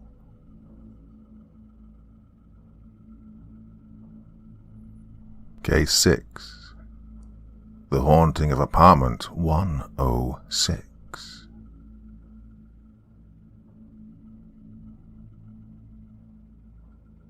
The Haunting of Apartment 106. Sometimes I hear it scuttling in the shadows or behind the walls. I rarely witness it, but when I do, it's always a blur that disappears into the shadows, and it never happens when I expect it to. I know I sound off my rocker, but there's a monster that lives in my apartment. I first heard its calls 5 days ago, the same day my sister, her husband, and their daughter came over to visit before they left for a vacation. It was the middle of the night when the sound rose from the darkness, freezing my blood. Its calls sounded like an orchestra of string instruments being played by gorillas with a propensity for causing as much pain as possible. Well, that was the first in a long series of nights that seemed to never end. The next morning when I got up, I found my chair was torn and the stuffing was partially dragged out. I was physically attacked by this monster the following night while sleeping. The monster plunged its fangs and talons into my feet, attempting to shred my flesh from its bones. I wanted to go to a hospital to have it looked at, but, well, I'm afraid of what they might tell me. What if it gave me some kind of disease when it scratched and bit me? After 2 days without sleep, my mind was playing tricks on me. I think the beast enjoys chaos. Returning home, I sometimes find my clothes torn and laying on the floor, or the remains of a digested meal. We even knocked over the urn of great-grandma and scattered the ashes. I decided to ask around for help and thankfully found people online.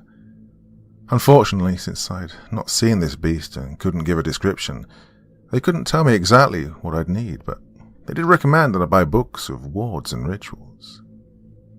In a New Age shop, I loaded up with everything from charms to Christian crosses in the silver and gold variety, since one may work better than the other.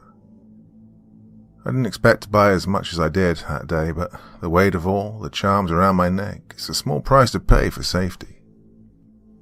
People online also recommended that I purchase incense and sage to purge this beast. After performing all the rituals I could, and surrounding my bed with salt, I finally felt comfortable enough to sleep. As soon as my head hit the pillow, I was out of it. I don't know how long I was out of it, but when I woke up, it was dark. That isn't what woke me, though. No. There was something laying on top of my hip.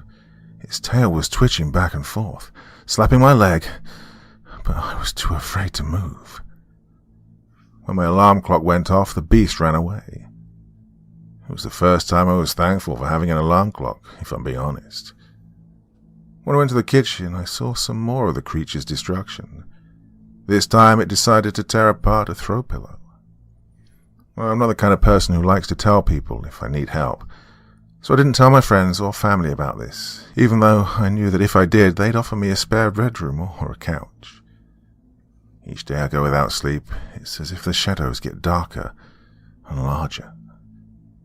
I'm not sure if I'm going crazy or not. Well, even as I think this, I wonder, did I just see that beast?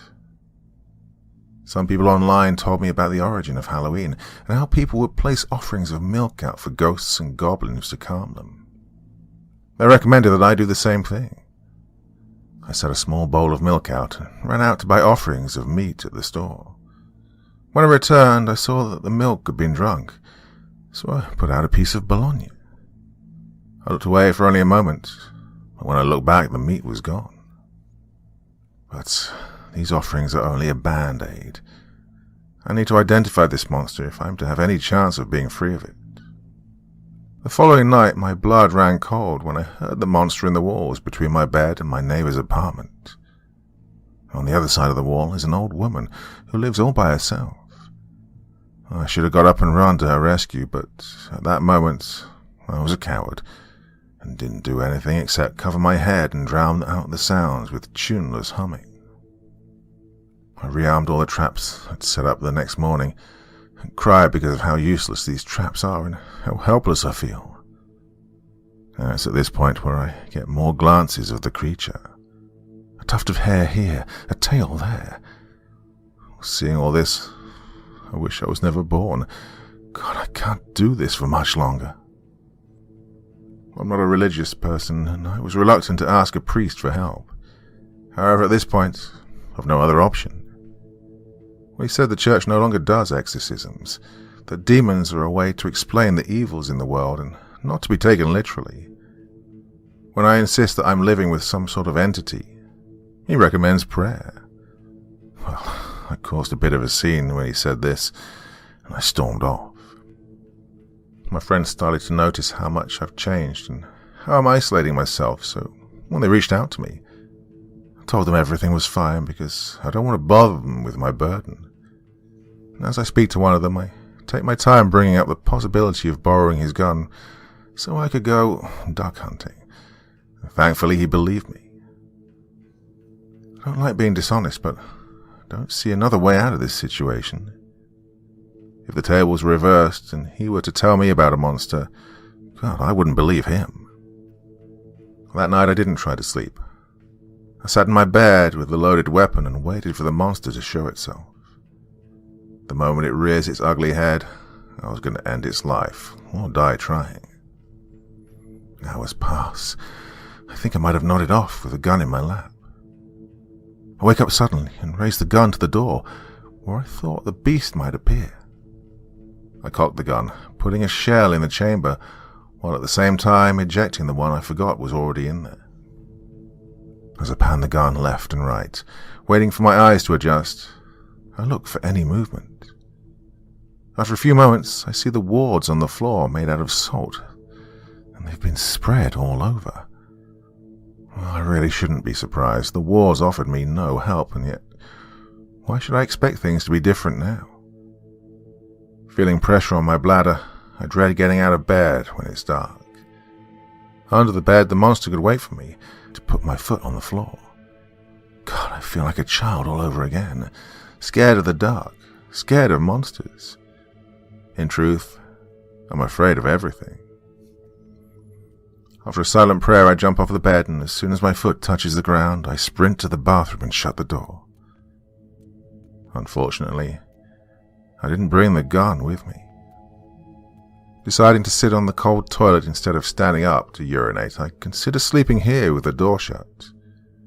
Before I know it, I'm asleep once again. I woke up to the sound of loud and rapid scratching. In that tiny gap between the door and the floor, I see a white claw reaching out towards me. Needle-like claws extended and excitedly scrape the floor as if it's trying to pull the door, and me, towards its waiting maw. A moment later, the claw turns and reaches towards the doorknob. Well, I'm thankful I'm already on the toilet because I scream like a child, and because, well, I don't remember the last time I ate. I faint. When I wake up, it's to the sound of my phone ringing on the other side of the door. As soon as I build up enough courage, I burst through the bathroom door and sprint to my bed, where the phone and the gun lay. Instead of grabbing the gun, I look at my phone. 4 voicemails and 6 missed calls, all of which are from my boss. He said that I was fired in the last voicemail. Well, this should upset me more than it does, but how could losing a job compare to living with some kind of demon? Forcing myself to eat, I open the fridge and the smell of old, spoiled food breaks me. I cry harder than I ever have in my life. God, babies don't cry this much. The anticipation of being attacked was almost worse than actually being attacked. So I shout, challenging the beast to reveal itself as my knuckles turn white around the gun. I position a chair in the corner so I can see more of my house, and I wait for the monster. Outside, I hear people going about their day. I hear birds chirp, cars start, and in the distance I hear a school bell ring, indicating that the students are about to go home. God, everyone else gets to feel normal. So again, I cry. There was a moment I thought I heard a woman screaming in the hallway outside, but it ended up being one of those happy screams. So I cry yet again. The only time I move from that chair is when I go to turn on the lights just before it gets dark. After all, I need to see the monster in order to shoot it. If the monster survives the blast, it'd kill me. If that's the case, at least this nightmare will be over, and I'll finally be able to sleep. Weighing the pros and cons of living, as well as the gun in my hand, I made a decision and put the barrel of the gun in my mouth. Slowly, I apply pressure to the trigger, knowing that at any time this thing will go off and my suffering will be over. I think about the poor bastard who'd have to clean this mess for a second, but quickly set that thought aside. As soon as I shoot, that would not be my problem. I add more pressure to the trigger, with the business end of the gun in my mouth. My lips tighten on the barrel, and I cry more, my finger not easing the tension on the trigger. And that was when the phone rang. I pull the barrel out of my mouth on the 3rd ring to see who's calling me. Wiping tears from my eyes, I pick up the phone and see it's my sister who's just come back from her vacation. Well, she's the one person who could talk me off of this cliff. Hello? I answer as calmly as I can muster. Hey, I'm coming over. I'll be there in 5 minutes, she says. What? Why? I ask, surprised. Well, I'm picking up my cat today. Thanks for watching it while we were gone. Case 7. The traveling cemetery is in town. The first stars began to twinkle through the precipitating twilight, blinking through a fuchsia sky that sank into murky lilac and wine hues while the brimming moon guarded its sky. Checking the hands on the clock of his yellow dashboard, the traveler could see he wouldn't be making it tonight.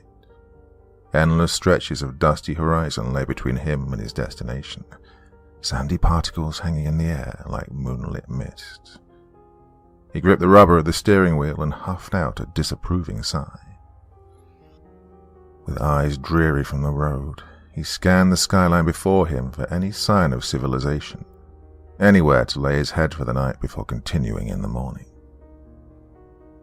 Far in the distance he made out tiny, twiggy fences surrounding sprawling fields and little villas thrown together from adobe, as if they'd grown from the soil itself. He wouldn't be likely to find anywhere else along the roads that night, so providing they had room for him, he would have to do. It might even make a welcome change from the dilapidated budget motels he was used to. The traveler slowed his car to a crawl as he entered the village, craning his neck to see out of the windows. There were no signs on the clay walls, nor hanging from the logs that made up the skeleton of their structure. Not even in the single glazed antiquated windows nestled within the bone-dry wooden frames with their sun-bleached netted lace curtains. Instead, he saw eyes peering back at him with a mixture of both intrigue and distrust, drapes twitching as shadowed fingers grasped them to draw them back just far enough to gaze out. A withered old man sat on a 3-legged stool, his hands on his lap and his back against one of the worm-ridden posts of his home, watching the traveller's car inch past and kick up dust through the droopy skin of his eyelids. He made a left turn into the village centre. A small fountain and pool beneath it lay dry and dusty, presumably for years, and more adobe houses circled around it. A small number of weeds crept up through the soil, parched but hardy, barely swaying in the wheezing breeze. He found a place to park in an empty space on the road in front of a house and shoved open the door of his car, the half-rusted metal hinge groaning beneath its weight, and took a step out into the dusty hamlet. Slowly turning to survey his surroundings, he shook his legs one by one and swept back what was left of his greying hair before reaching for the inside pocket of his corduroy jacket to retrieve his packet of cigarettes. Glancing around, he removed one from the packet and pushed it between his pursed lips and swapped it for his lighter, cupping a hand around the end to protect the flame from the wind. Now he scanned the windows again, drawing lazily from the end of his cigarette and exhaling from his nostrils. There was no clear indication of a place for him to stay, and the locals didn't seem too tolerant of his presence. The back of his car was filled with boxes and bundles containing all of the value to his life, tokens and trinkets to remind him of the things in his life he'd once let go. He pushed the key into the lock and turned it before strolling down towards the main road on which he drove, still turning his neck to survey the scene before him. He reached the end of the road and glanced left and right. Slowly he raised the cigarette back to his mouth and pulled on it once more, the embers growing to light his face before dying down to a subtle glow again. The ramshackle wooden door of one of the houses opposite clattered open and caught his attention. From the candle-lit darkness within, the figure of a woman appeared. As she emerged into what light remained, he caught a better look of her. Clad in a blood-soaked linen apron, with the carcass of a chicken in one hand and a cleaver in the other, he could make out her crinkled skin and sagging jowls, her sunken eyes and drooping neck. She raised her head as she made eye contact with him in an upwards nod, inviting him over. Curious, he made his way over the road, checking both ways before crossing. There was no traffic, nor would there be any that night. His upbringing in the city was ingrained into his being, even here. "Outsider, why do you come here?" She smiled. Her voice was filled more with curiosity than enmity, but her question caught the traveler off guard. "I'm on my way to attend a convention." He wasn't even sure if she knew what a convention was. This place was so far removed from what he would consider to be society that she may not be familiar with the term. She just smiled back at him, drinking deep of his brown eyes and scrutinizing the man that stood before her through them. Where am I?" the traveler asked, genuinely lost. Not that it mattered where he was. He knew he was on the right road, but he hadn't taken the time to familiarize himself with every little town on the map. "You're here," she cackled. What few rotten yellow teeth remained in her mouth hung delicately in her gums. She motioned to the houses around her. "You're here," she repeated happily. The traveler was unnerved slightly and took cautious glances at the cleaver trapped between her calloused fingers. If she was making a joke, it wasn't landing with him. "That's good, but where is here?" he responded. She shook her head and exhaled deeply. "Outsider, do you know what day today is?" The traveler simply responded with a silent shake of his head. "Today, it's harvest day." The fields were full of corn, wheat, and they did look right for harvesting with their golden hues. How they grew anything out here in the clay-laden soil was a mystery to him, but he'd seen it with his own eyes. That said, it was a little late in the day to be harvesting anything. The day's already over. You mean to harvest at night?" he responded. She tutted at him, shaking her head. She turned around slowly, waddling inside.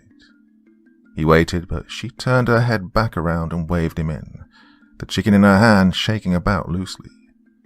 With a flick, he loosed the cigarette butt to the ground. He made his way inside, crouching his way through the doorframe. Links of preserved meats hung from the wall alongside dried flowers with faded family photos of people long gone. Wooden beams lay inches from the traveller's head, and the strange woman put down the chicken near a pile of chopped meat along with the cleaver. A slender stairway with wooden steps worn into curves by years of abuse lay off the main room, with another room hiding in the back. "Come," she said, her tone more serious this time, her voice almost a whisper. In the distance, a bell struck, softened by the distance. She seemed to pick up her pace at this, pushing open the wooden door to the next room with renewed haste. Inside, a simple coffin lay atop a stand, within which a young girl lay, a crown of pretty blue wildflowers atop her head. With closed eyes, she rested peacefully, her lips almost in a smile. The traveller had many questions. How had she died? Who was she? And why the lady was showing him this just as a start. Once again, the bell called out. The strange woman leaned over the coffin and stared down with heavy eyes, reaching out a hand to the girl's face and caressing it softly. A sullen look washed over her drooping eyes, and her lips pursed together as she shook her head. It didn't take long for her to move away, her hand to her face, unable to take the sight of her dead relative.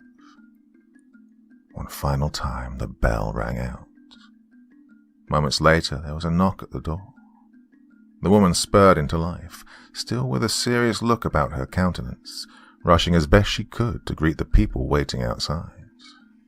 Two men, one with a moustache, one clean-shaved but wearing a hat, made their way inside. They bowed their heads before the coffin and raised it, moving it out of the front door and into the street. Unsure of if he should follow, the traveller stood by the door and watched. From the adobe houses, the people of the village emerged, house by house, each carrying candles and joining a great procession to accompany the dead. There were only 2 caskets in total, but for a small village such as this, 2 was more than enough. "Harvest Day," the lady repeated, taking his hand in hers. He felt uncomfortable but didn't wish to offend her by snatching it away, especially given the circumstances. Together they joined the procession, following the twitching candlelight through the streets and towards the fields that shimmered in the moonlight. The crowd stopped at the wooden fences around the fields, while the pallbearers sat the caskets down deep in the middle of the fields before returning to join their neighbours. All was silent, save for a few weeping women and the whooshing wind blowing through the crops. The traveller looked on, wondering why they'd chosen not to bury their dead. Why, in this field so full of life, would they leave their dead out in the open, soon to be baked under the blistering sun? Not wishing to disrespect their local customs, he held his tongue. Still gripping his hand, the strange lady tightened her hold around his fingers. And for a time, nothing happened. The crowd just looked on, waiting as the last flecks of colour in the sky died off into darkness, leaving a sheet of stars across the heavens. Abruptly, from the distant edge of the rolling fields, long stalks of wheat began to shuffle aside. A few of the villagers noticed and started to murmur among themselves, pointing and nudging one another. All eyes were fixed on the movement as whatever made its way through the fields grew closer and closer, bit by bit. It moved slowly but steadily, edging ever closer towards the caskets until it reached a stop. Through the darkness, the traveller could see what looked like a stone block, with 2 white heads bobbing around in the sea of wheat. One casket rose above its surface and vanished within the block, and then the other. He didn't know what to make of this. Stealing corpses? Well, he had to know more. "Who are those people?" he asked the woman, not turning his head away from the action. She looked up at him with a look of relief in her eyes. Who were those people?" she corrected him. Well, he thought to ask more questions, but quickly realized he wouldn't be getting any answers from her. He needed to know what was going on with this strange town, and a resolve possessed him. He was going to find out for himself. Snapping free of the woman's grip, he climbed over the rickety wooden fence and began to wade through the tall stalks towards the coffins. Elbowing his way through and stomping down the plants as he went, he pulled another cigarette from his pocket and lit it, holding it between his teeth as he pressed on. Finally, he reached a little clearing where the coffins had been. The crops had been pressed down by something heavy, pushed aside into a loose path of broken plants. He wouldn't easily be able to find his way back from here, but he quickly pressed on.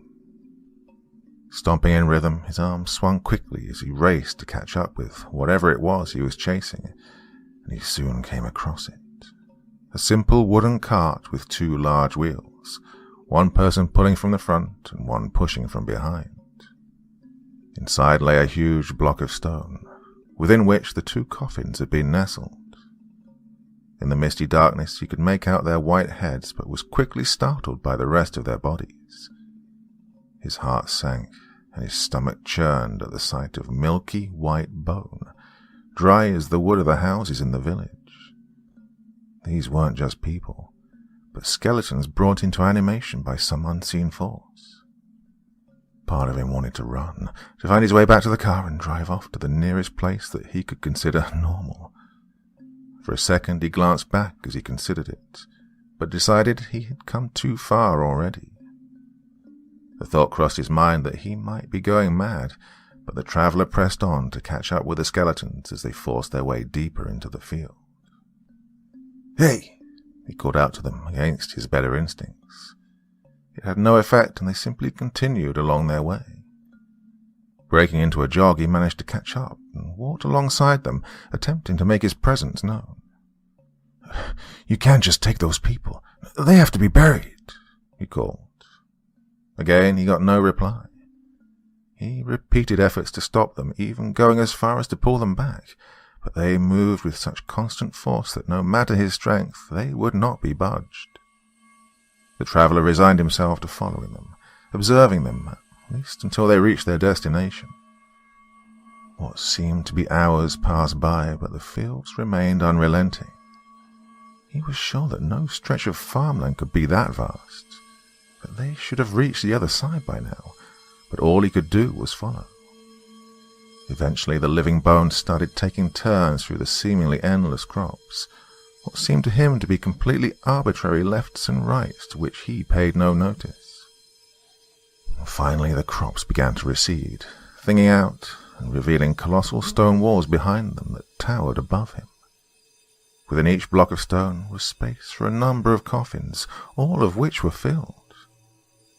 As the three of them made their way through the soaring maze of burial blocks, they passed more skeletal workers, busying themselves arranging and rearranging the blocks, moving the coffins, toiling at tasks that seemed to serve no purpose intelligible to the traveller. At last, the skeletons stopped. A gap in a wall needed to be filled, and so they dropped the cart and began sliding out their block with the utmost care before raising it up atop another. He thought the weight might crush them, and instinctively jerked into action to help, but he reminded himself just to observe. He lit another smoke and puffed away as he watched, puzzled. Once the workers had placed the block, he took a moment to reflect on the girl that he'd seen laying there in the coffin, and took the opportunity to scan the rest of them. He assumed that they were all full, or at least had been at one point. One of the two skeletons he'd followed in took control of the cart and began to pull it away, while the other walked off in the opposite direction. They made no contact with one another, only seeking to go about their business. This was his first inkling that he was well and truly lost. Thinking quickly, he decided to hop in the back of the cart and let the skeleton take him for a ride. Hopefully, he thought, he'd arrive back in the village field. He rested his head back on his hands as he stared up at the stars through the puffs of smoke on his breath, between the towering blocks of stone and coffins. It had been long enough now that he'd grown tired. His eyes drooped and his whole body felt heavy. And a groan from his stomach reminded him that he needed to leave this forsaken place. "Hey, excuse me, skeleton?" He spoke up again, only to be ignored. He called out to a few more of the walking bones that passed, but none of them answered his call. The cart stopped moving in a crossroads of the grey blocks, and the skeleton at its helm walked away, blending in with the rest of the workers as they scurried about their business. Before he knew it, he'd lost track of the one he'd been following. Dread finally caught up with him, and a tingle ran through his spine, swelling through every fibre of his muscle, and fizzed up to his skin, sending the hairs on his body standing on end. He stared down all four paths as skeletons clattered around him, one knocking him over without even noticing he was there. "Help!" he asked them, glancing from face to bony face as they glided expressionlessly past him. "Help!" he called again, louder, hoping that anyone would hear him. Getting to his feet, he fought away tears, trembling as he decided to clamber his way atop the stone cubes. Using what little strength he had left, he made his way up and stared around, trying to get his bearings. Before him the maze stretched on beyond the darkness, through mist and haze in every direction. As he plotted a path, the blocks continued to move, the maze shifting and twisting before his eyes. Exasperated, he lay down atop the blocks and stared back up into the stars before closing his eyes to formulate a plan. By the time he opened his eyes, it was morning. He took a long look out around the misty horizon and spied in the distance a sea of shimmering wheat through the haze. It was a long way out still, so far it might take him all day to walk, but at least he had a direction in mind. Scrambling his way down the blocks, he managed to catch a lift on another cart, jumping out as soon as it changed direction away from where he was headed. His eyes could no longer focus, and his feet burned, but he still pressed on.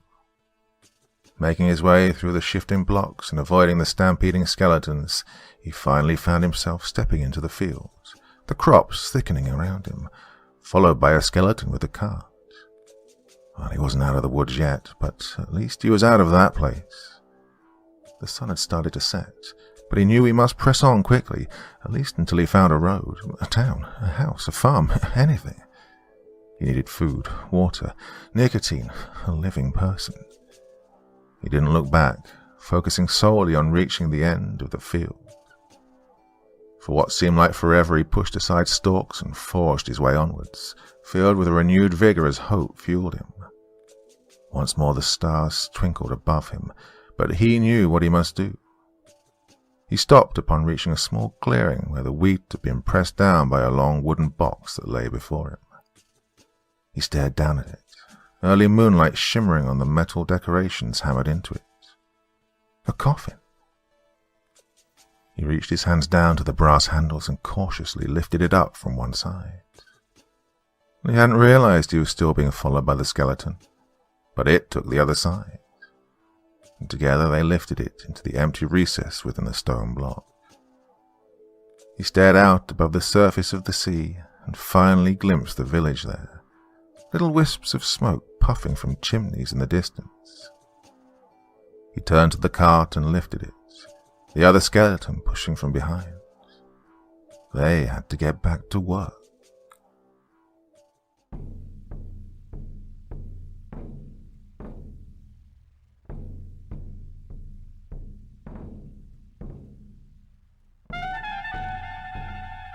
And so once again, we reach the end of tonight's podcast. My thanks as always to the authors of those wonderful stories, and to you for taking the time to listen. Now, I'd ask one small favor of you.